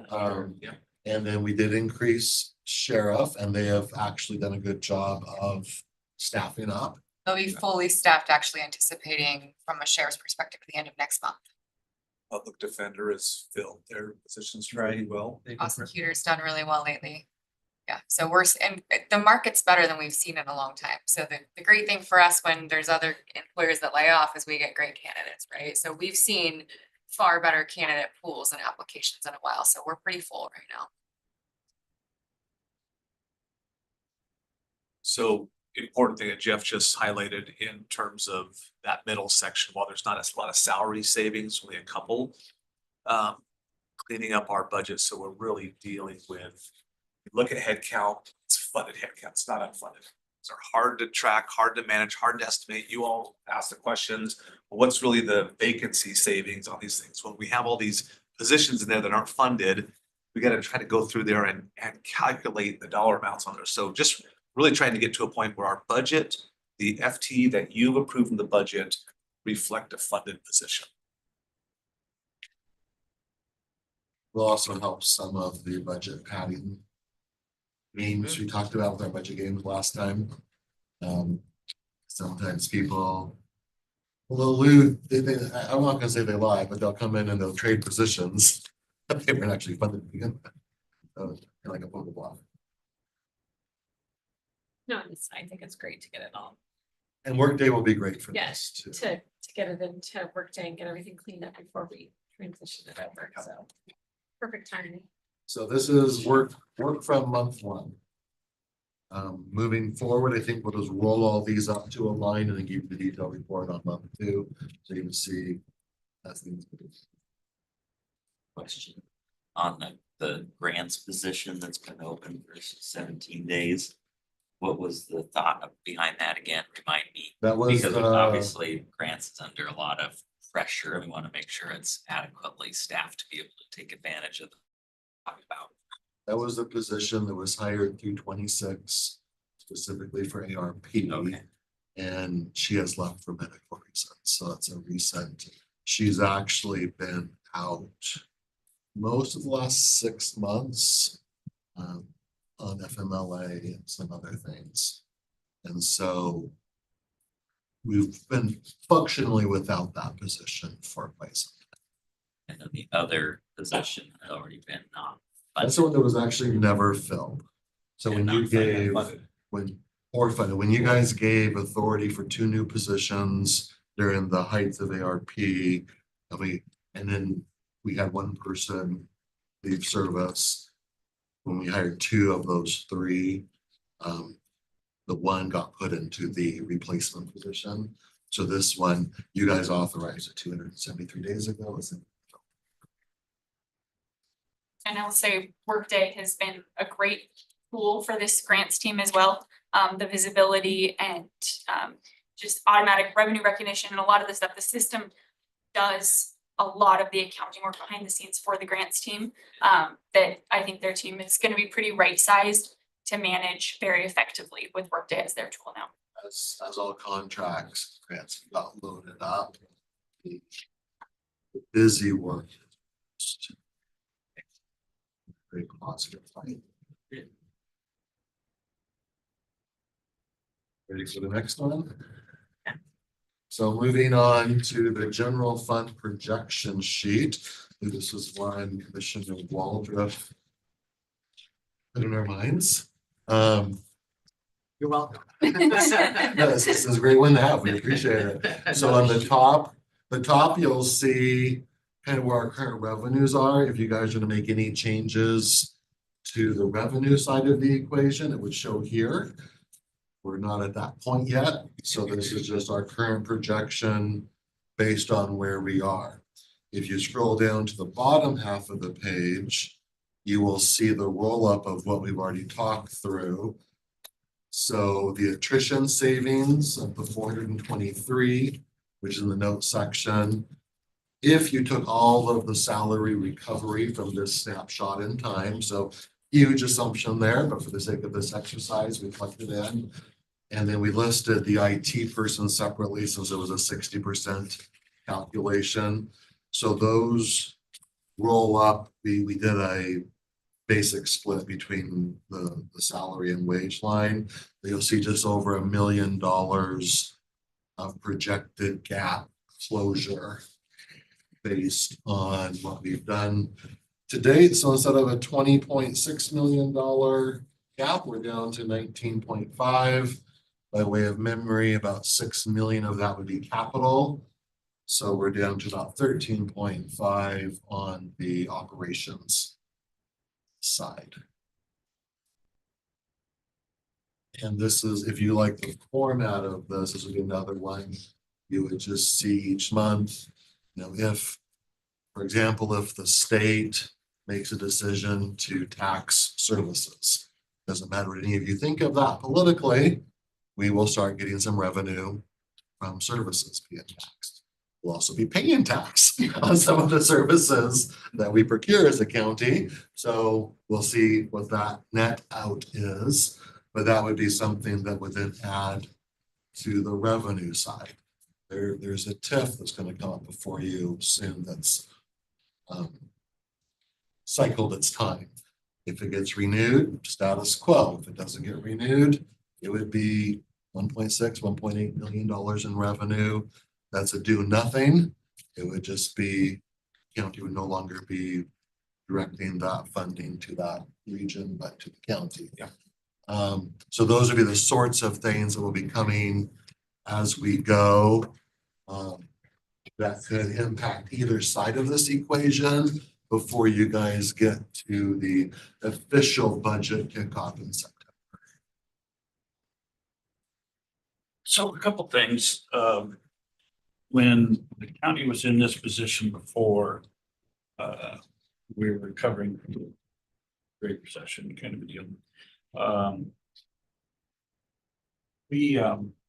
There were a lot of programs that we did that we discontinued. For instance, in the Parks Department, we didn't maintain neighborhood parks anymore. We left that up to the local neighbors. And so they actually got out and they mowed the grass and did all that kind of stuff. And so we didn't do it in the Parks Department and stuff. And there's some variety of other services that we provide that we're not statutorily required to provide, but we do. And so as I look and at what we've got next year, seeing visions of that kind of resurfacing and saying, to get us through this, we can either raise taxes or, you guys can start mowing your own grass, kind of a deal. Well, and it actually ended up being a very good program because the neighbors actually took great ownership of their parks. And that was kind of like a side benefit of it. But one of the things, when we did this at the city, we sent out a survey and that was mailed out, but now we can do it digitally, where we said, here are all the tasks that we have to do as a government. And here's $100. Break out, tell us how you'd spend the $100. And it was a great way of finding out what the priority was of our citizens, so that it helped us say, okay, well, guess what? The public doesn't care that much about this service. We're going to cut back on it. This is a priority, so we're going to make sure it's funded, kind of a deal. And so I'm wondering whether something like that might be beneficial in terms of trying to make up this gap, or whether it's premature and you think that we might be able to close that gap with the departments, kind of self-grooming themselves. That's So- already working on it for parks. Yeah. So you'll be seeing options there. We have some that are coming up in this packet today to look at. And yeah, when we did the ARP survey on that funding, my memory is correct, we got about 1,600 responses. Which if you're doing a true random survey would be statistically relevant. We all know constituency groups forward these things, so it's certainly not a statistical sampling. But yeah, if the board would like that, we could put together a survey, try to get some press coverage on it to get normal people to fill it out. And then I think we would have our advocacy groups on all sides, get their groups to fill it out. It will give you some information. There's any idea that's premature right now. What's that? I don't think there's any idea that's premature. I think we need any and all ideas. Yeah. Well, and I'm sorry. Oh, I was just gonna say, to piggyback on yours, also, we did, a couple years ago, we did a survey.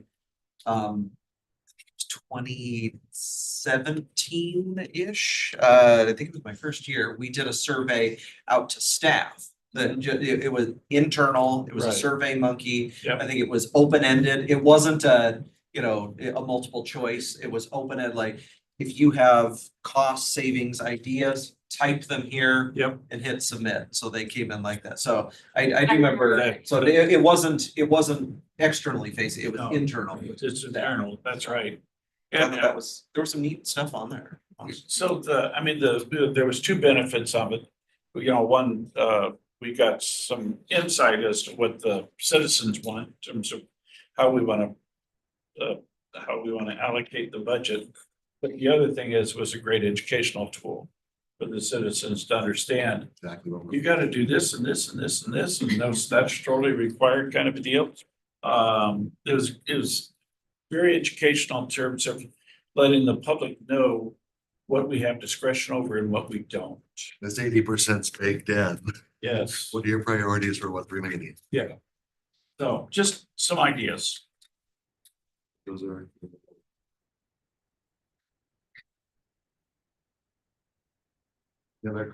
Is this sheet a good format for everybody as we go forward? Yeah. So now, thank you for the lovely. Is there interest for any folks to do another employee survey like we did? Like that, just, I mean, and I truly believe, I think it was just one question. It was just, you know, do you, I mean, it kind of laid out, we're facing budget difficulties. If you have cost savings ideas, type them out and hit submit. I don't think it was more than just that one question. Well, And so we did that, but it was just, there was Yeah, an no. interesting insight. the original survey that we did, I think we did this in 11 or 12. We actually offered the employees a percentage of the savings. So if you could, so it's along the same line. If you saved the county $50,000, we pay you 10% of that, we pay you $5,000. Kind of a deal. And it was also a great way to incentivize employees to say, you know what? I've been doing this, but I don't need to do this anymore, kind of a deal. There was some cannibalization, I'll admit, but you know, that's okay. We made a great stew. Yeah, cut the person who sits Yeah, cut next the to me. person, yeah. And he 10% of what they were paying. Well, it was a dozen person. He doesn't do this, and doesn't do that, doesn't do this.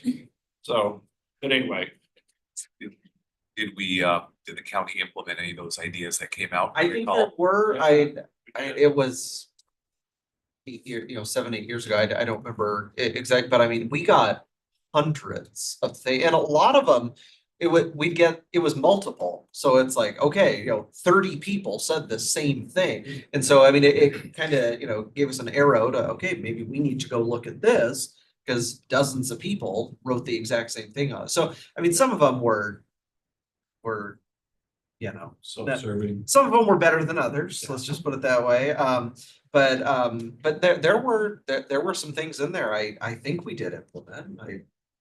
Again, it was 7-8 years ago, but I mean, I think there were some things that we were able to find some cost savings, and you know, and some of them were kind of I want to say we had, depending on a department, like the Culligan stuff, we had all these different accounts, and one of them was put it all under like I would one love to account do and that. stuff like that. I mean, I'm not in a position where I improve all these Culligans. Yeah. Culligans and copy machines. It was kind of, I mean, and I think, you know, and I know we've looked into it, was cell phones, you know, accounts. how everybody was different. I mean, there were all these different different departments had their own accounts for the same thing, and I think a lot of it was like, oh, really? And so I mean, it you know, Give some set us off visibility. on that journey of what are all the different accounts that all the different departments have that could maybe be brought under one. So, you know, that was one that was common that we saw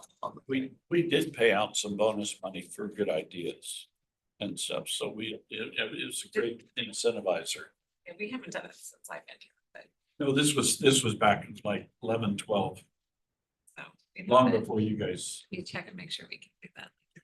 You guys want us to look into? Well, I think it's time. I mean, you did it around 2011, 12. There Yeah. was a survey that went out, you said around 2017. I mean, it's time to probably ask the question. We have so many new employees across the county.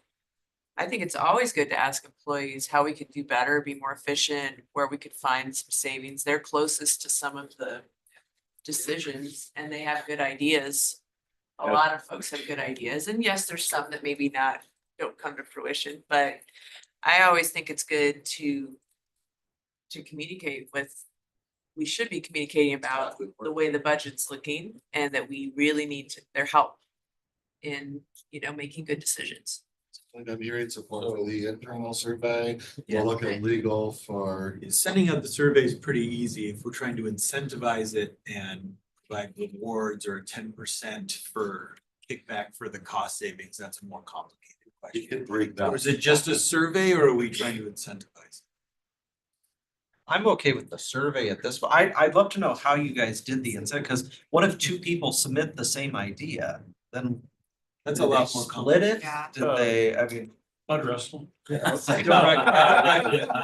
It was interesting that we didn't get that much overlap and stuff, but I talked to Amacio, I mean, because he structured it to where, you know, we passed the audit and stuff, so, yeah.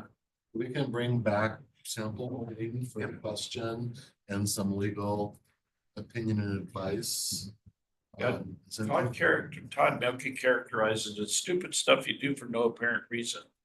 And there's a lot of those legacy activities that you just, Did it because why they're are we doing predecessors? this? Yeah, this is my job description, I'm doing it, but why? And what about the external side? Some talking about at this point? My thought is maybe waiting till we get a little bit further down in the budgeting, like in the next, as we are looking for savings and looking for ways to streamline what we're doing. Once we get, I don't know, my thought is once we hit August, September, we'll have a lot more information about maybe where we might need public feedback about making our final decisions. I don't know if I would know exactly what choices to put out there to the public at this point. Seems, so if you understand where I'm coming from. I do, and it could be one that we, if the commissioners want to, we have a survey ready in advance of one of your early budget workshops. That will help kind of inform us of that stuff, because it is, a lot of our stuff is gonna be statutory. Right. I don't know that we wanna put a survey to something that says, do you want to have detention services, or do you want to have, your clerk for the Superior Court? Those are required. But as we look at some of the maybe discretionary ones that get identified more through the budget process, that might be an area that we generate a survey for the public. If it's something you guys think you're interested in, we could start working on the mandatory side now. You guys could start looking at that to be developed, and then if you want to put it out, we could throw in the discretionary side at that point. I think we should get it ready to put out, you know, to think of something to put out, because we could actually do just a survey thing at the State of the County address, you know, in September. Oh, you know, because it's September 11th. I did a, 400 people. Yeah. I did a survey when my first State of the County, I did a survey. I know I have a copy of it in my office. I can. It was like a half sheet of paper. Everyone did it by hand, but. Well, now with cell phones. Now, you just set up exactly. the- Now you can do something. We did trivia at Easter dinner yesterday with Yeah, you can do a phones. QR code now. So you didn't have to say who answered quickly. That was like the phone call. But the one thing I was gonna, so about, the statutory services that we have to provide. I mean, we have to provide them, it's the level at which we provide them to, which is discretionary in some instances. So, I mean, maybe that is something we want to ask the public, put that, on there that, it's to what level. This is required. This is what we've been doing. Exactly. Extra. Is that your priority? Exactly. So I keeping statutory services not a part of the survey. I don't think that's a good idea. I think we need to ask the public, because some of it, it's to what level do you provide it? You have to provide it at some extent, to some level, but maybe not to the level we are. So I don't know. We can start bringing back some drafts like that, because I think this would be something that will take a few iterations to. Right, it will. So the other thing that we did in 18, that was the whole start of the Peterbilt meetings, was having department heads come together and actually starting them to talk. So a lot of them hadn't met each other at that point in time, didn't know each other, to really start thinking of cross-department things, how they can make efficiencies between departments. Are those still happening? Well, they're different now. They're So different they now. were operationally focused because you guys had an ops person. Now they're truly leadership focused. So for the last 3 years, we've been focusing on leadership building, department building. So not the operation lens that we had before, where you're looking for like efficiencies and running Six Sigmas and things like that. So it's truly been leadership focused for the last 3 years. But we do have our monthly elected official department head Exactly. meetings that's where we tend to be more operationally focused. We could use that. There's not as much discussion that goes on. It's more. But we could, could. we could set the agenda, whatever the desire is. We could have a specific agenda for this only. So not wanting to be a Debbie Downer, but Friday, Vicky Dalton and I had a conversation out in the parking lot. She was saying that this new software package they're trying to implement, they're gonna have to come back to the board and request additional funding, probably to the tune of several $100,000, not $500,000 to plus. And so we need to factor that in as well. I don't, If it's real, I don't know. There's, But she bent my ear for the better part of a half hour about it. with the payroll component, hasn't gone as smoothly. Some would anticipate. We are still hopeful to go live end of June. We're gonna, have we done our first, or this our first parallel? so we've payroll? worked through our first parallel payroll. There were some things that popped up, but it's actually gone pretty well, honestly. So Okay. I know most of the team actually feels pretty good about where we're at. To Vicky's credit, right? It's her team, her baby, and so I think I'd be a little nervous too. But I wouldn't say we're at a point where we're coming back and asking for additional funding based on what we've seen so far. So, but I there's a lot of just heightened sensitivity around workday and payroll and a lot right now anyways. So I would just say everybody's kind of, some days go better than others. But as of right now, we're not asking for additional funding. Okay. You will hear the term parallel payroll. We're running payroll in the new system and the old system, so we can compare, see where issues are. I do have Frank, the project manager, working on our budget, getting that up to speed. So you'll recall we started with 8 million. I believe after there was an addition, went up to 9.5. So we're double checking in that allotment how much is obligated. It doesn't appear to be fully obligated at this point. So when and if there is a request for or a need for more spending, I don't think it would start here. I mean, we bring it here for awareness, of course, but there would be some capacity within the current budget allocation. If things go south in a major way, then we will be back. But you know, we're mid-April, we're hoping to go live June, end of June would be the first payroll of the second half of the year. A workday really encourages us to do this on a quarter break, so it'd be the first July payroll. So between now and then, we have multiple 2-week cycles to keep honing things down. So every 2 weeks, we'll have a better feel for twice a month, technically, where we're at. The team is meeting daily. Literally, there's meetings daily to go through parallels, and we're still testing. So there's a ton of work that's still being done every single day.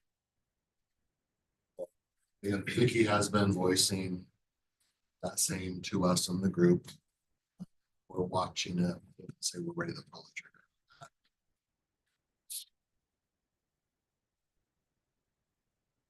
Any comments or move on?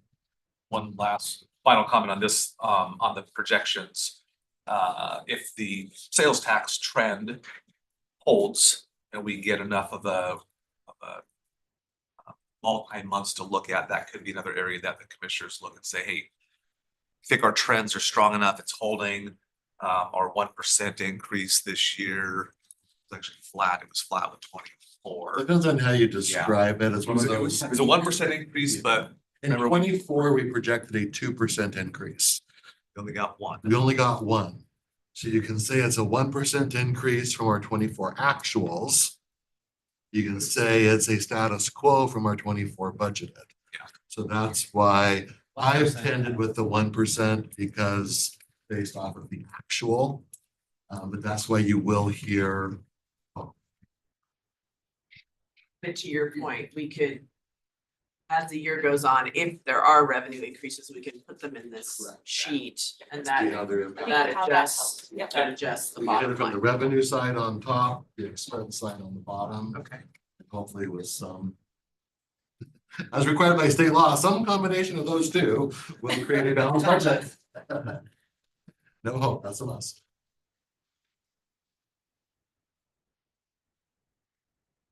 So with that, we can move on to outside agencies. We discussed last month giving ample notification to outside agents. The board has talked about doing some reductions on this list. And I agree with the sentiment of the board from last month that if groups are going to get less money, we should let them know now as they're starting their conversations about budgets instead of hitting them in September, October, when they already have a tentative budget. So one that is not on the outside agency list is Spokane Sports. They have two funding sources from the county. The TPA, the Tourism Promotion Area, they receive roughly 1.7 million from that category. We're not actually talking about that category. That's just letting you guys know they will continue to receive. That's one of those hotel room fees by RCW and state law. They say where it can be spent. We also provide Spokane Sports with 220,000. I think that number will ring a bell with a lot of you, of the car rental tax revenue. Car rental tax revenue can be used broadly on youth sports. It can also be used on operations. We use general fund operations today, for things like Plants Ferry, certainly an economic development sports venue. So if the will of the board was to leave Spokane Sports with the larger chunk of TPA money, but reduce or eliminate the car revenue money, that would have a direct savings on the general fund, and that current general fund expenses could be put against that, the way the state has set up that tax source. And I believe it was last year where the TPA, all the members voted to increase the rates by, I think, $1. So those monies have increased for both Mrs. Spokane and for Spokane Sports. And for that newest dollar that they added, the sports commission gets a higher percentage of that than they do the existing $3. There's a blended rate, but if you actually look at it, the original $3, Visit Spokane has a higher percentage. It's about a 70-30. We didn't do it exactly. And then But currently Visit Spokane gets about 70% of the TPA. Spokane Sports gets about 30%. So Visit Spokane got 3.3 million in 24. And Spokane Sports got just under 1.7.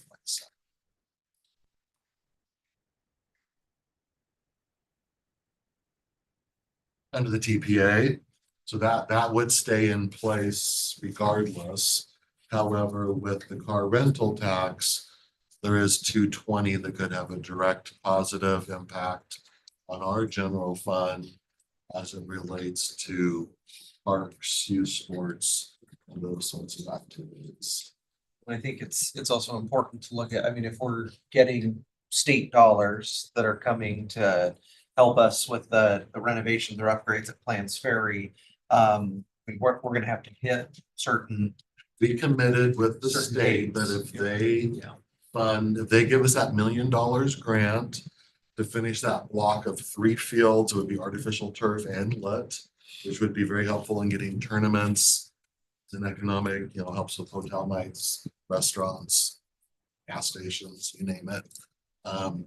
We committed, per Senator Riccielli's request, that we commit to finishing that field, which is about a 1-to-1 match to make that happen. So that would be $1 million. We do have funding in our REIT fund balance, REIT 1 and REIT 2. There's also 400,000, you say, Tessa, the carbon tax fund balance. So there is a little bit of money there. So we do have the money available that is per state law, RCW rules, has to be spent on that sort of activity. This car tax rental though is broader than that and could backfill some of our operational costs with parks. You have on the top of your head what else we spend that car rental tax revenue on currently? On top of Tessa's head. Yep. We also spend it on Collectively as a department. the head. We also spend some on Avista Stadium maintenance and operations costs, some on Plants Ferry Sports Stadium, M&O already. And then every other year, Hub Sports Center for their sport court redo inside Trevor's Field.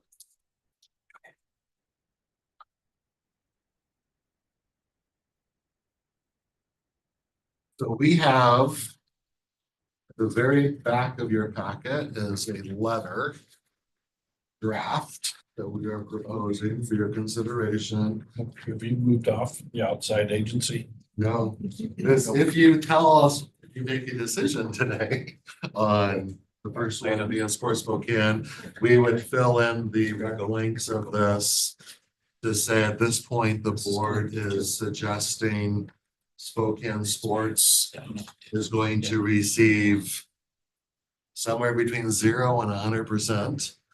You know, maybe 50% less, maybe you're gonna remove all of that this year. This would be the letter that would go out that would let them know this is what the board is thinking today. It would give them heads up that they would have time to come back and lobby and try to get you to change your minds if they don't agree with it.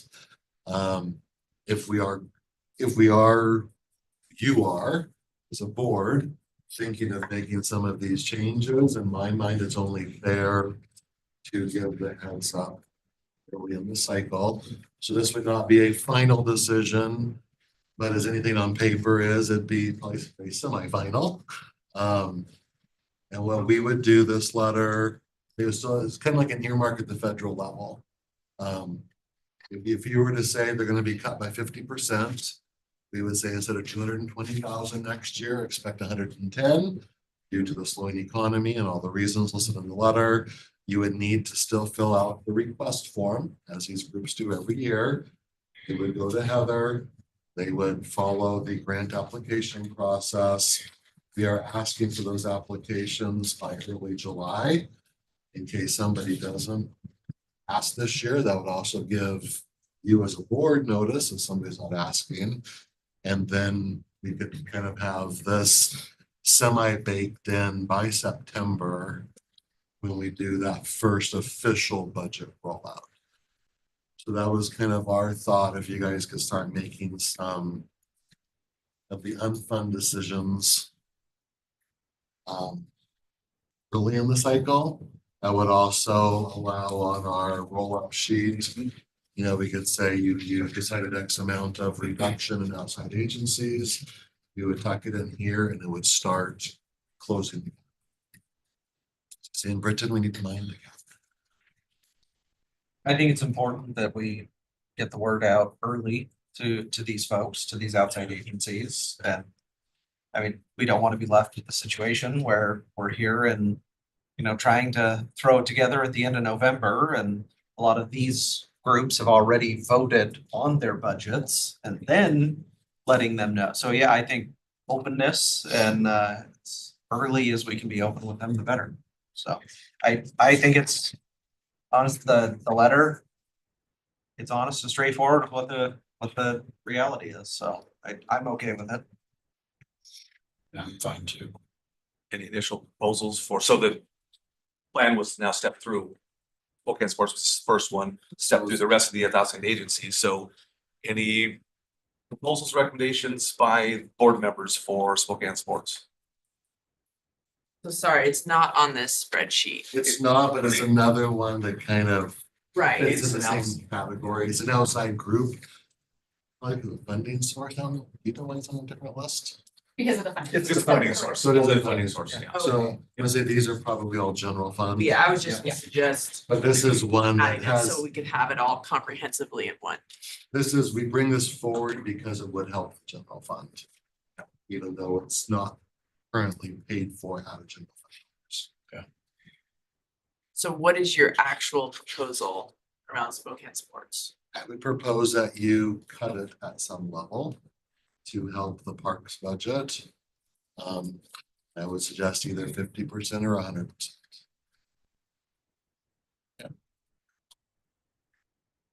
Not the GPA, but the 220. Not the TPA. Correct. They would still be getting probably actually more than that 1.7. Just because of things moving forward. So they would still, we would be cutting a little over 10% of their budget as it comes from us. We're looking at roughly a shy 10% gap in our own budget this year. So I think currently as we look down the list, I mean, it's like, what can we cut at the?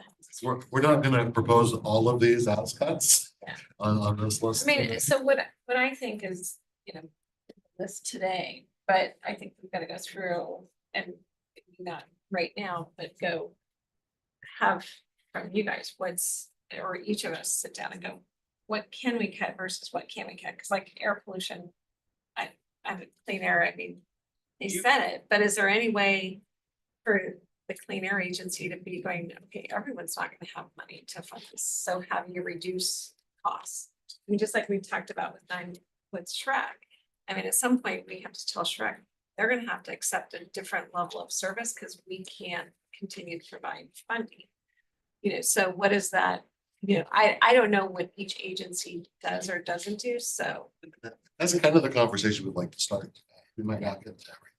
I wanted to ask Commissioner French, you gave us a month ago or something, you talked about there is another option for clean air, but it's the federal, it's, Yeah. is it EPA or something? Yeah, you turn everything over to EPA and Okay. EPA operates clean air. What is, I mean, But that doesn't mean that the funding goes away. That just means we pay it to EPA. oh, The difference is that then Okay. the decisions are made at the federal level, not at the local level. what, That's why they transitioned to do it at the local level. what's the breakout around the state? How many counties do it one way versus the other? Majority of the counties do it with local jurisdiction. Okay. Yeah, because otherwise you subject yourself to EPA. And you'll see. And part of the challenge is the feds have cut funding. And we expect them to cut funding again, not only this year, even after we set our budget, but also next year. So that's part of the challenge, and we just went through a round of raising fees for different services, the asbestos fees and all that kind of stuff. And I can go back and we can take another look to see what we can, maybe shift to outside and see if we can reduce some of that burden. Happy to do that. Or maybe like what we're looking at, sorry. What's mandatory, what's discretionary, and then what's the level of service that we do, so. If you look at clean air, we went from 250 to 388 in 3 years, which is substantial. Yep. But can they still provide services, but at a reduced level of services to be able to bring the respective jurisdictions' costs down? So we actually eliminated our marijuana odor monitoring program and stuff to try and get control of cost and stuff. But I'll go back again and take another look at it and see what else we can take a look at. I was even gonna say, I mean, I've never Yeah, served, we don't. I've never served on it, but that's the one thing that I remember when I was first Yeah. elected. Yeah. That was what we heard most about Yeah, clean air was the outdoor marijuana grows. marijuana odors. I had no idea they did away with that. Yeah, marijuana odors cost us about $250,000 a year to monitor it. We just eliminated the program. And nobody was happy with it either. Well, It was the thing everyone got mad. Yeah, because we had no way to enforce it. We Exactly. said, why are we in the middle of this thing? And so we just got rid of it. But, some of the things that we have talked about though is, trying to slowly bleed Chafe Use Commission off. And so we started the process of reducing the amount of money we give to them. Whether we continue to do that or not, I don't know. But the PDAs are controlled by ILA. Yeah. And so I don't, we're gonna reduce the amount of money going to the the PDAs. I mean, we've got to look at. what We just have a these- few of them we'd like to go through today, if we could, at least to put on the agenda. For Okay. discussion, to get feedback. But I So- think it's worthwhile, the Clean Air Agency I'm sure the other, Another look at it. well, just like last year, we told the health district, we need you to bring us a flat budget, Yeah. and they did. So if there's a way with Clean Air, I'm sure the other jurisdictions that pay into Clean Air, All the jurisdictions play into it. they're all, So we're all in the our same sole boat. source of funding are fees, fines, jurisdictional contribution, state and federal grants. Yeah, it's not- State and federal grants of drying up. In fact, I think we're gonna get half of this year, what we got last year from the feds. And we don't know what, if anything, we're gonna get from the state anymore. So, I mean, that's, but, yeah, and the challenge is a lot of the things that we do now, I mean, we got rid of all the stuff that was discretionary. Now all we're doing is meeting state and federal mandates. But we'll take another look and see, maybe we can just not be as diligent as we've been in the past, which is always an option. Not necessarily suggesting that, but just, Well, and it's always good to ask the question, hey, is there a way we can control some costs differently this next year? But well, and I understand. I mean, it's gonna be a challenge for the health district too, if there's state and federal cuts. yeah, and I can, the Clean Air Agency Board is very, very conservative. You got Rod Higgins and folks. So, Yeah. but I did this I-90 aerospace. I did find out that S3R3 is a sponsoring member, and so we do have a booth out there at $2,500. So the request that I made just get rid of it. Never had. Back to the Spokane sports. Okay. Okay, go. Oh, can I pause you? I have a process question, kind of to Commissioner Cuny's point. I was kind of thinking that rather than sending specific letters to specific groups with a specific cut number in April, that we would be sending out more of a general letter to a wider group saying that we are considering significant cuts and you're on our list, something like that, rather than 25% for you, 50% for you. So this is interesting. I'm happy to hear and talk about any ideas. But I'm just throwing that out there as an alternative. If we're gonna want more time to really dig in a little bit more on this, is there a letter that could go out that's less specific, but still puts them on notice that we are in dire straits and this is under consideration? We did that letter last year. And not a huge surprise, but no one could take a single cut. Well, And I one, would s- one entity did a slight cut. Yes, Yeah. $3,000. Chase Youth Commission. Chase Mission, and No one else then did. most of the groups, I remember Heather coming down with the applications going, I don't think they read the letter because almost everybody asked for more money. They weren't even staying status quo. And so that's why we thought it would be better to step it up a notch. That will be a 2 to 3 month process. And then we'd find ourselves in the position where we're gonna be notifying them after they've already done some budget work. That was staff's thought. We are here to implement the board's well. That helps. But remembering last year, I wasn't remembering Cause exactly. we thought we were gonna tweak the letter and it was just a rewrite. It was like, 'cause last year's letter was very much what you.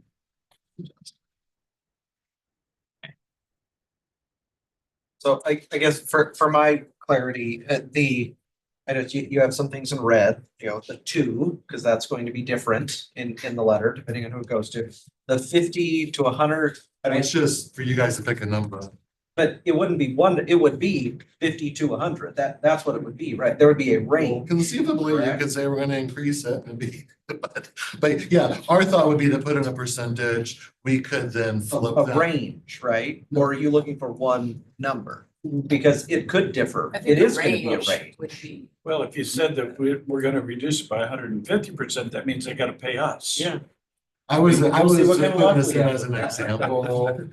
We're gonna cut you by half. We're gonna have to remove you from the budget. If you want to do a 1/4%, 10%.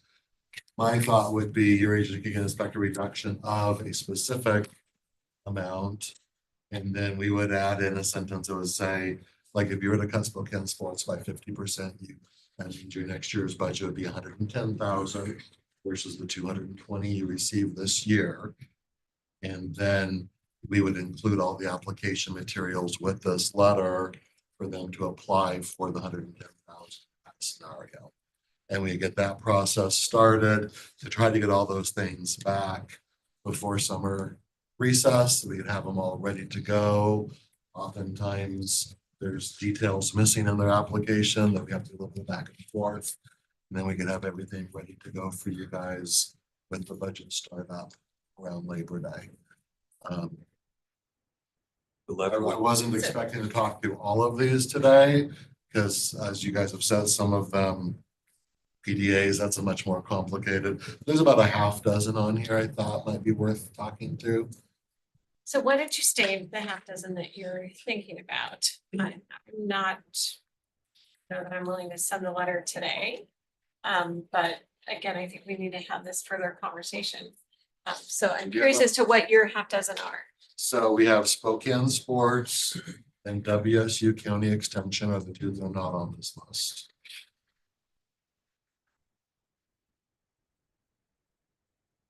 WSU County Extension is about north of $500,000. Total budget. Actually 537. That's what the company does.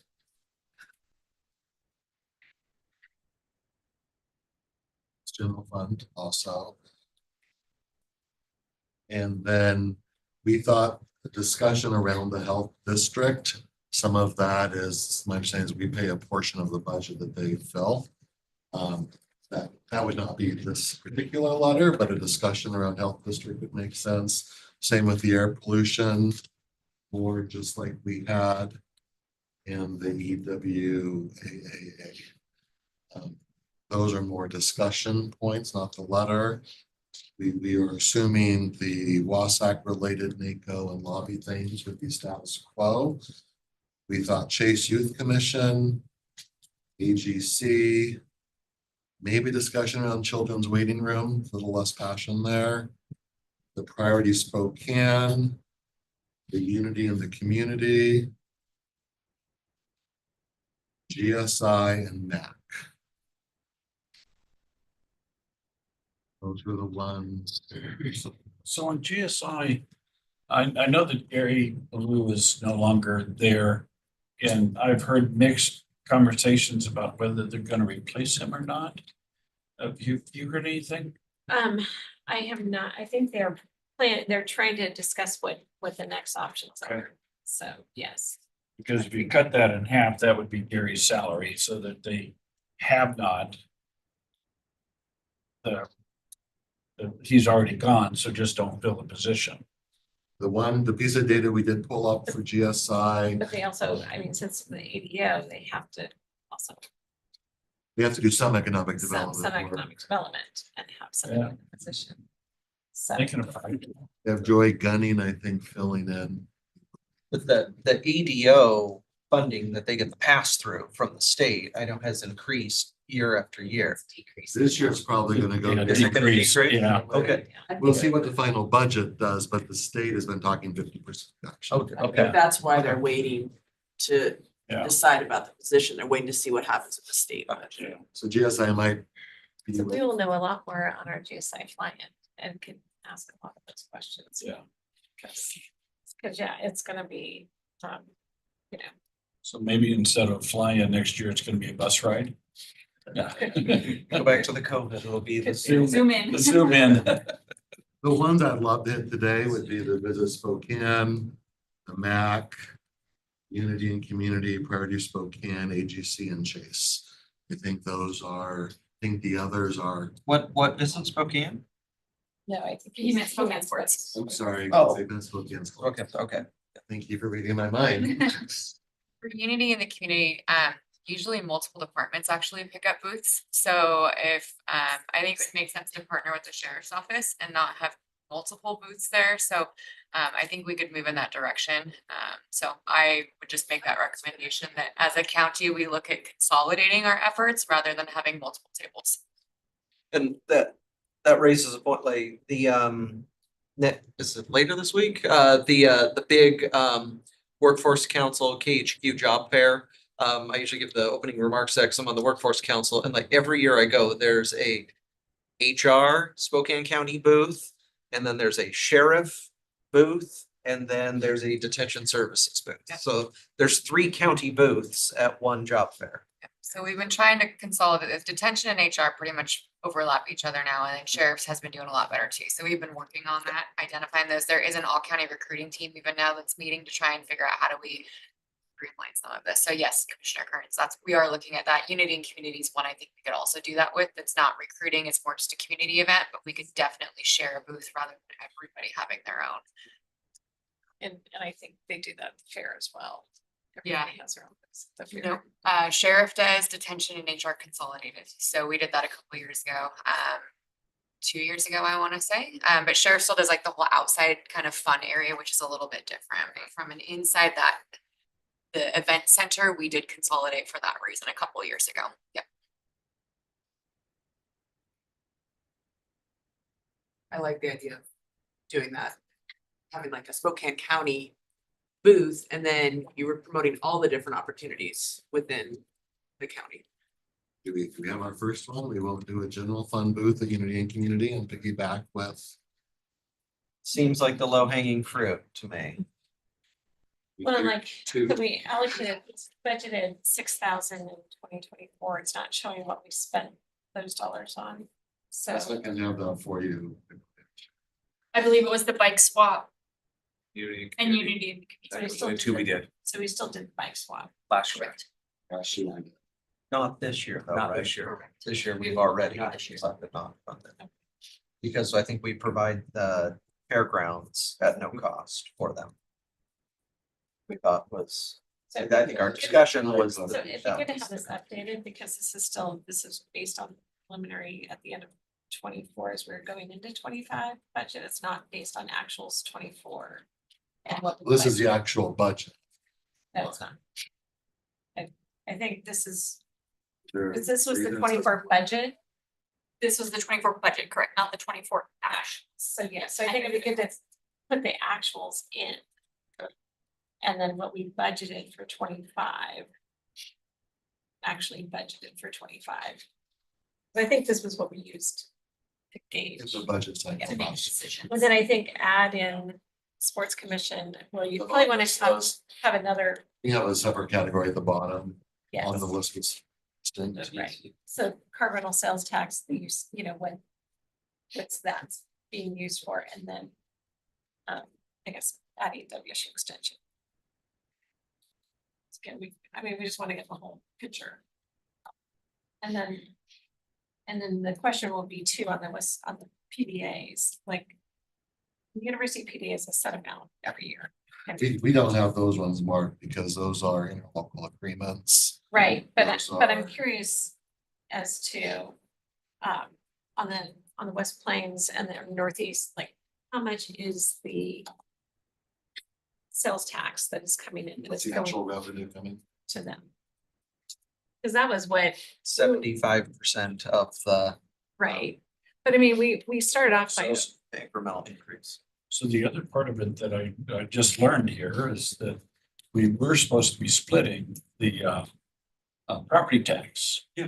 We don't. 12 and a half. We don't. We haven't. And so that's, That was worked out years ago. I know it was, but we never, I just found out last week that we haven't implemented it. So, what's that?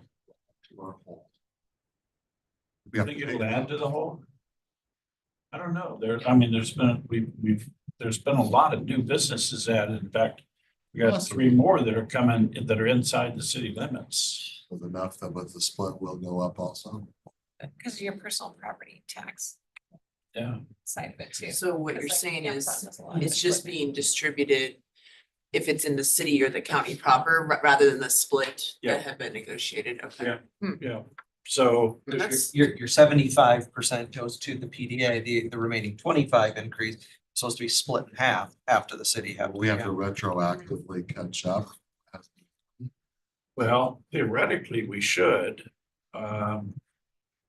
financially, I don't know that we can. That's the because, part that made me You think know, we might. the city has probably already spent the money and so that might not be, might be an exercise in futility. My statement was based on a retroactive. Yeah, I don't see that happening with the I mean, financial situation cities in. to me, we gotta look at what we actually should be. Cause we're, Yeah. cause at the point when we first started them, we're supposed to, we funded them for 3 years and then they're supposed to be self-funding. Yep. So that's why So, I don't know what these numbers are. These numbers could be the increment. When you say self-funding, the ILA says we fed it for 160,000 for 3 years. But then after that, they were supposed to be self-sufficient based upon the split of sales tax and property tax. Right. And the West Plains is, I think the NEPA is close to it now. Yeah. So, yeah, so we're, and So we that's sh- so we without shouldn't the see share in any- the property tax. Right, so I guess my thought is on here, we shouldn't see anything for them. I've always thought that it's odd we put a number in there Yes. because it's Yeah. not money that's coming. I mean, I guess it is collected and dispersed, but it's But it's. generated, yeah. It's a wash. Yeah. It's supposed to be a We've wash. got revenue, It's not like we're writing. sales tax and property Yeah. taxes. We've got an expense for our ILA share. With the treasurer. So it should be. So we have the budget authority. Where, where, It is strange that it's on here, but. Yeah.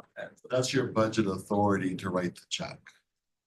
But it's in the inner, yeah, But it's- yeah, I mean, I can argue it either but way. it shouldn't be offset by the revenue of it. So I mean, it should be a wash. It should show. Right, We're right. spending That's what this you're money getting at. It should Right. be. It's money that would be in the general fund if it weren't for that agreement. So it's foregone general fund money. Right. Maybe But that's- for a good reason, the board has decided. Yeah. We don't put tips in there, here. Because the treasurer's office is able to dissect those out of our general tax. If the TIFs did not exist, we would have all that revenue in the general fund. So. And so the treasurer's office Well, dissects I mean, it I when they think we can deposit it. account for it like a TIF, not on this spreadsheet. Maybe that's what we should do, actually, Yeah. is have a, I'm with. have a full TIF Yeah. sheet as well that we're tracking. Yeah. For the Liberty Lake, for the Big Scar, for the, all those All Beacon those Hill cliffs. coming. Yeah. So you all have visibility into how much Yep. revenue is being foregone to provide to those entities. I do agree. I think those should be in there as well. So wouldn't so yes, so the number would be closer, you're saying that there's revenue, but then there's the expense.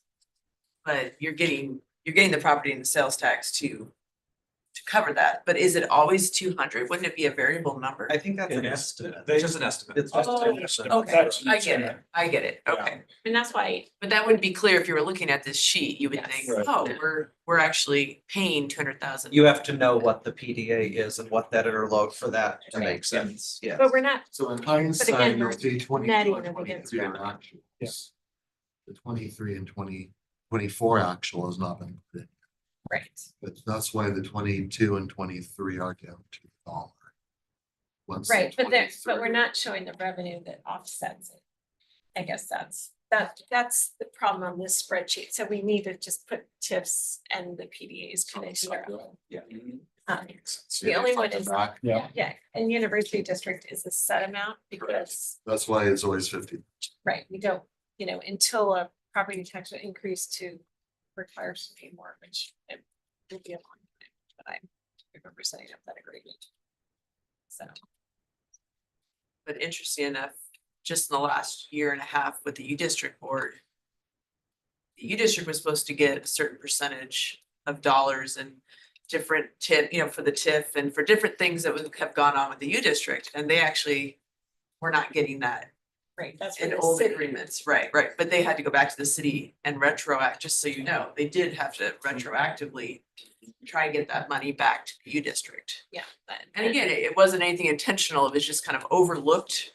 That was a part of setting up the PDA portion, was to actually get the money out of the city into the PDA, so the PDA had the ability to then make those decisions instead of they were beholden to the city council.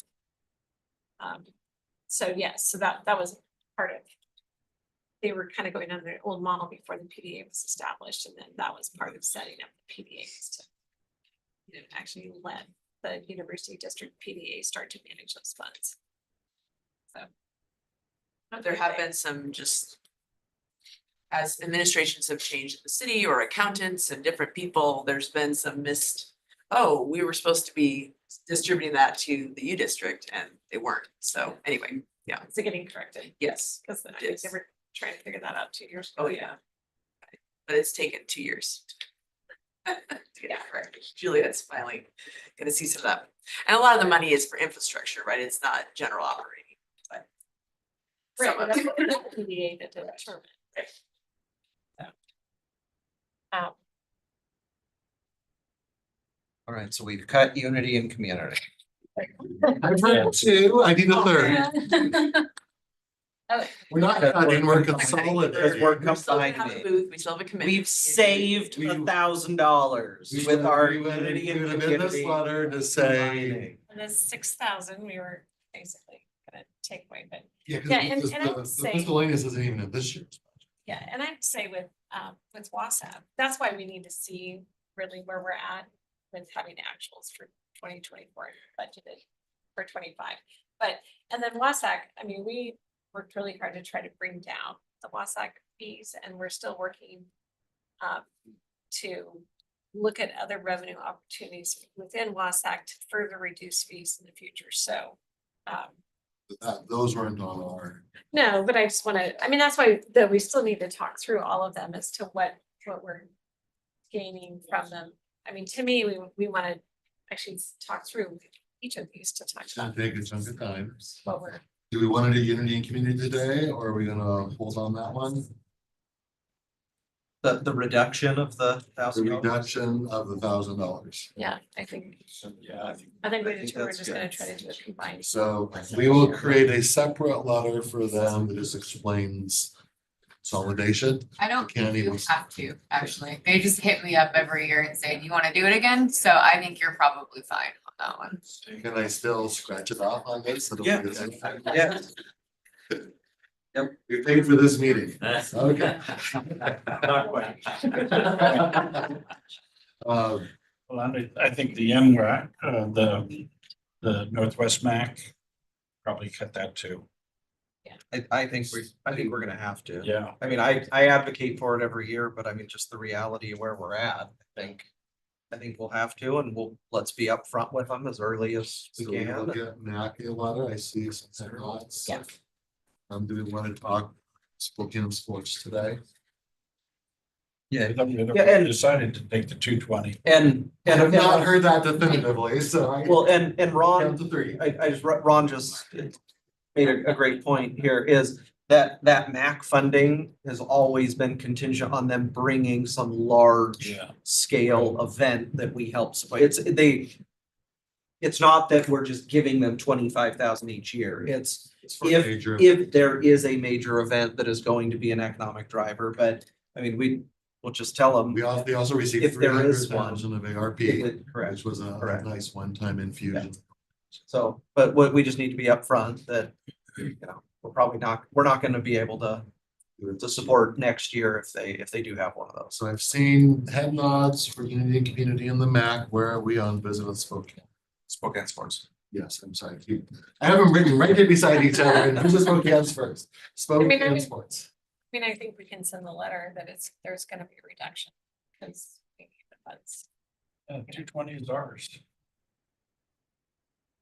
So I hear a reduction. I hear a reduction of 100%. Anybody else have words of wisdom to share? Well, I think when we're facing, with Plants Ferry, I mean, that's a massive. Yeah. To me, it'd be a renovation. huge infusion for funds. I mean, I think we need to look at kind of what our needs are, and I think with Plants Ferry and the commitment we made to Senator Riccelli, if he can get that $1 million for us, that we gotta build out that third field, I think we're gonna need most of that money. Do you have a percentage you'd like to put on that? Am I hearing 100%? I think that's 100%. kind of where I think we gotta be. Plants Ferry, I don't remember in the capital budget update that we got from Mike a couple weeks ago. Is Plants Ferry in there? It's been added, it was amended. Oh, it was in the- added, The okay. last, I think the I last was just day. checking. Right? Yep, it was added as $1 million. With the caveat that we. But I thought our match was building the other two It's in fields, both? which we are doing with. Yeah, I got my- We had Oh, our yeah, apparently Suzanne Schmidt got it in the house as well. So we put in 5 million of ARP. We also put in another, what, 3 to 4 million of other revenue sources for those purposes. So we're at about 9 million, give or take, at Plants Ferry. So that is 185 new parking spots, and everything that goes with that. It's bringing in better infrastructure to support the additional lights. It's lighting fields. It's regrading some of the pitches on fields that are not going to be turf. And then of the 3 fields to turf, irrigate, even though it's turf, on hot summer days, they cool the fields with water. They also wash the fields with water. So turf, irrigation, and lights is about $1.4 million, $1.5 million per field. So those 3 fields alone are north of $4 million. When the final bids came in, we were short 1.750. That was our ask to the state. I think we were 1.775. With Senator Riccelli getting the $1 million in, it sounds like Suzanne on the House side, Representative Schmidt on the House side. Doug said if we go with the 50-foot lights, which are considered a better angle, and then lighting the 30-foot lights a bit more, if it could be up to $1 million more.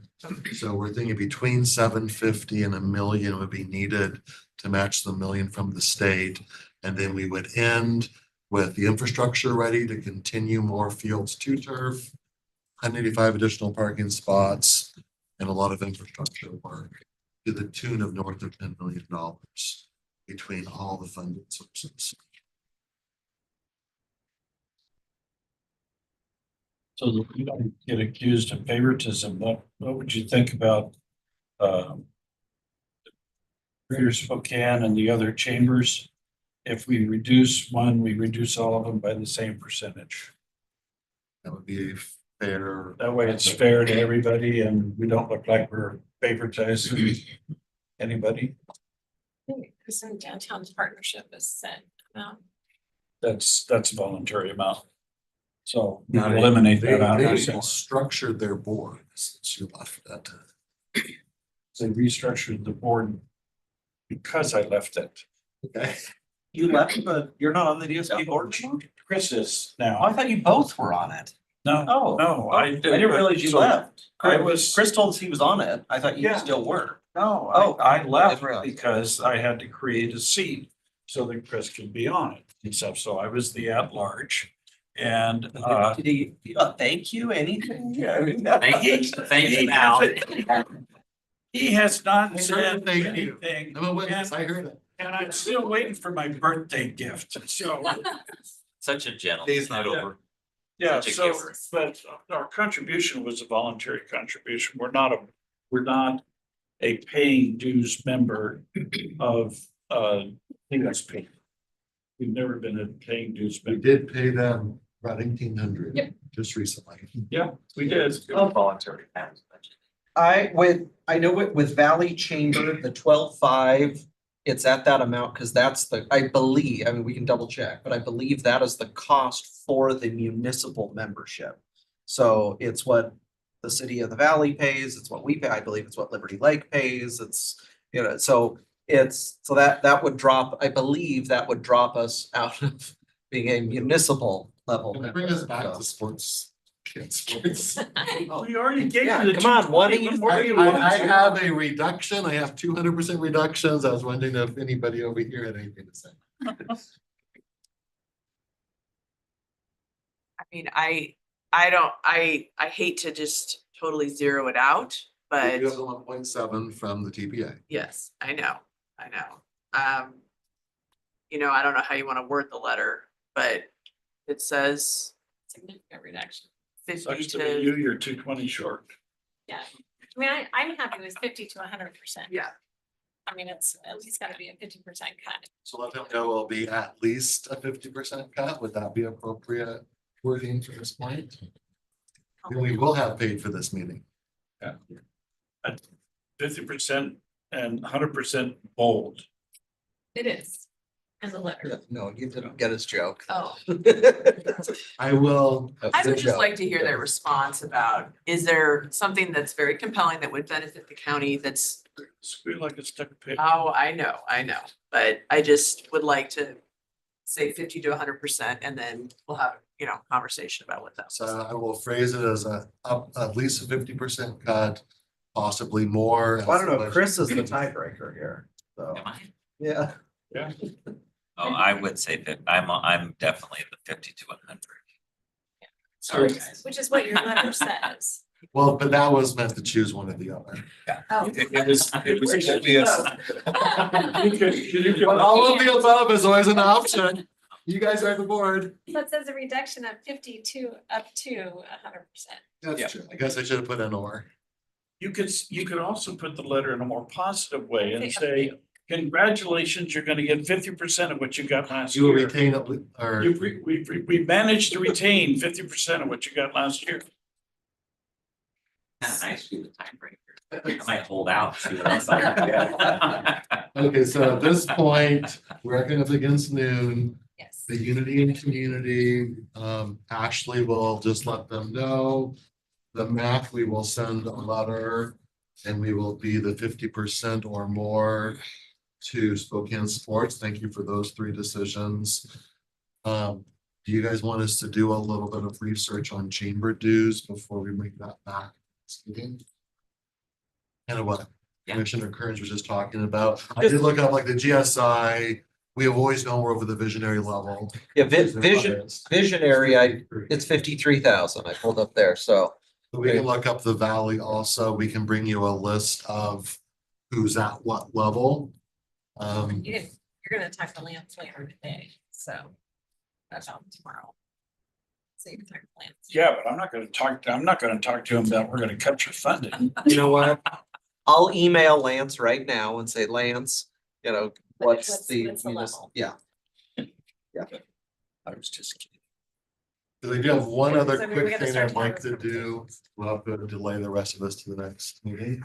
Our internal letter, which we do not have a draft for you to look at as of yet. What we do on my desk, it's just not for you guys to look at.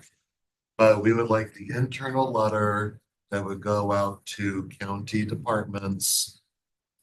The dollars and cents of it would be, expect your budget. If you had a $10 million budget last year, you're gonna have a $10 million budget this year. So status quo on your budgeted amount. Of course, we know with benefits skyrocketing, contractual salary adjustments, most departments are gonna have a 7-ish% increase. So they are going to have to cut somewhere to absorb that 7% increase. And that would be we'll bring it to you before it goes out, of course. But is there consensus on, because that's really the main calculation of the letter. And then because it is going to be a bit more profound, harsh on what the appropriate word is, then in historical, we've talked to the chair and the CEO of possibly having this year's letter go out with a video message. Sometimes when people read, they have all caps and bold yelling at them. That wasn't intended. We thought maybe with a video message, it could be a little bit more of the empathy side. This is tough. The chair would do the kindler, gentler version of my shield. I'll do it. What do you want to let me do it? Will you guys just all vote unanimously, let Josh write the budget? I've done it before. I've done my own budget. Never had a second vote for it. But Maybe we'd be in a different spot today. is there a general consensus around that being the message of a status quo? Of course, the board retains authority to go higher than that, but that would let you see if they're gonna cut expenses by 7% on average to meet the status quo, That would give you guys that information going into the budget season. You might be, oh, we don't want this cut here. But then that's gonna mean you're either cutting somebody else more or dipping into reserves.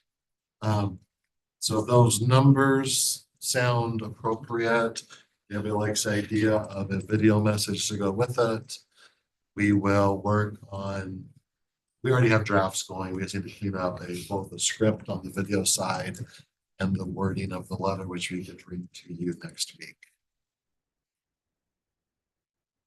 See a head nods. Sorry, what was the percentage you were suggesting? It would be a 7% cut on average. Some departments that aren't as like facilities, they have smaller staff and huge facilities budget. But generally speaking, most of our general fund departments are heavy staffing. So it'd be a 7% expense cut because you're getting the same dollar amount. So you have to budget how you're gonna make it fit. And it's a little bit of an art in terms of presenting it that way, because we're not proposing to cut their budget from last year. But we're saying you have to have a flat budget. We know generally these sort of costs are going to increase, so you have to find a way to absorb those additional 7% cost increases to maintain a flat line. Yeah. Our thought would be, we Better way would, to- So we're looking for flat budgets, but that means. yes, you have to absorb the Look at 7%, this type you have to of- cut 7% to keep status. So similar to, Projected, yes. similar to last year, then we would get presentations about what that cut would look like. Correct. And then then the board would move forward with decisions around that. Yep.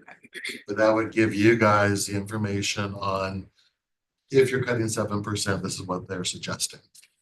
Then I think it's super important because when we have an obligation to provide to the board by the first Tuesday of September, a preliminary budget. And setting the tone and the stage early avoids us from having to provide you a preliminary roll-up budget that shows we're $20 million over expense. where Right? you guys. So, yeah, starting it with the expectation of giving you a balanced preliminary budget. And then you have opportunities to make decisions within, prioritize more here, deprioritize more over there.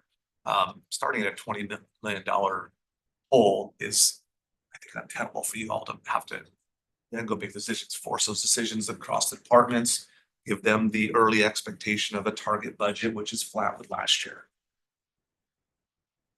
And of course, you will, I would assume, make some decisions, say, well, if we're gonna go 2% more or 3% more over here and a little bit less over here, just based on your priorities. Well, which would be the interesting thing about trying to do a survey of employees and kind of community at that point in September to see what people see as a priority. So that sounding good conceptually for the, you have not. That's my third, I saw it. And that's what you guys are recommending, right? That's what you guys like? If you think that's Well, the best way to I deliver think it's just our reality. Yeah, I think it's a good way to deliver it, you know, a letter and a video. like you were discussing. No one likes budget cuts. And I mean, when you're putting out that 7.5, you know, it could be 7.5, it could, I mean, in theory, it could be a little more, it could be less, it could, I mean. And 7% is an That's average, so an different average, yeah. departments will be above and below. I mean, we've been here before, so Essentially, if you had to cut 7% to meet your flat budget, doesn't mean it's gonna happen, where would you but prioritize those cuts? it could, so. Well, then you also, by the time we get into the preliminary budget, we have more, 8 months of the year. We have an idea of kind of revenues, where they're trending on sales taxes.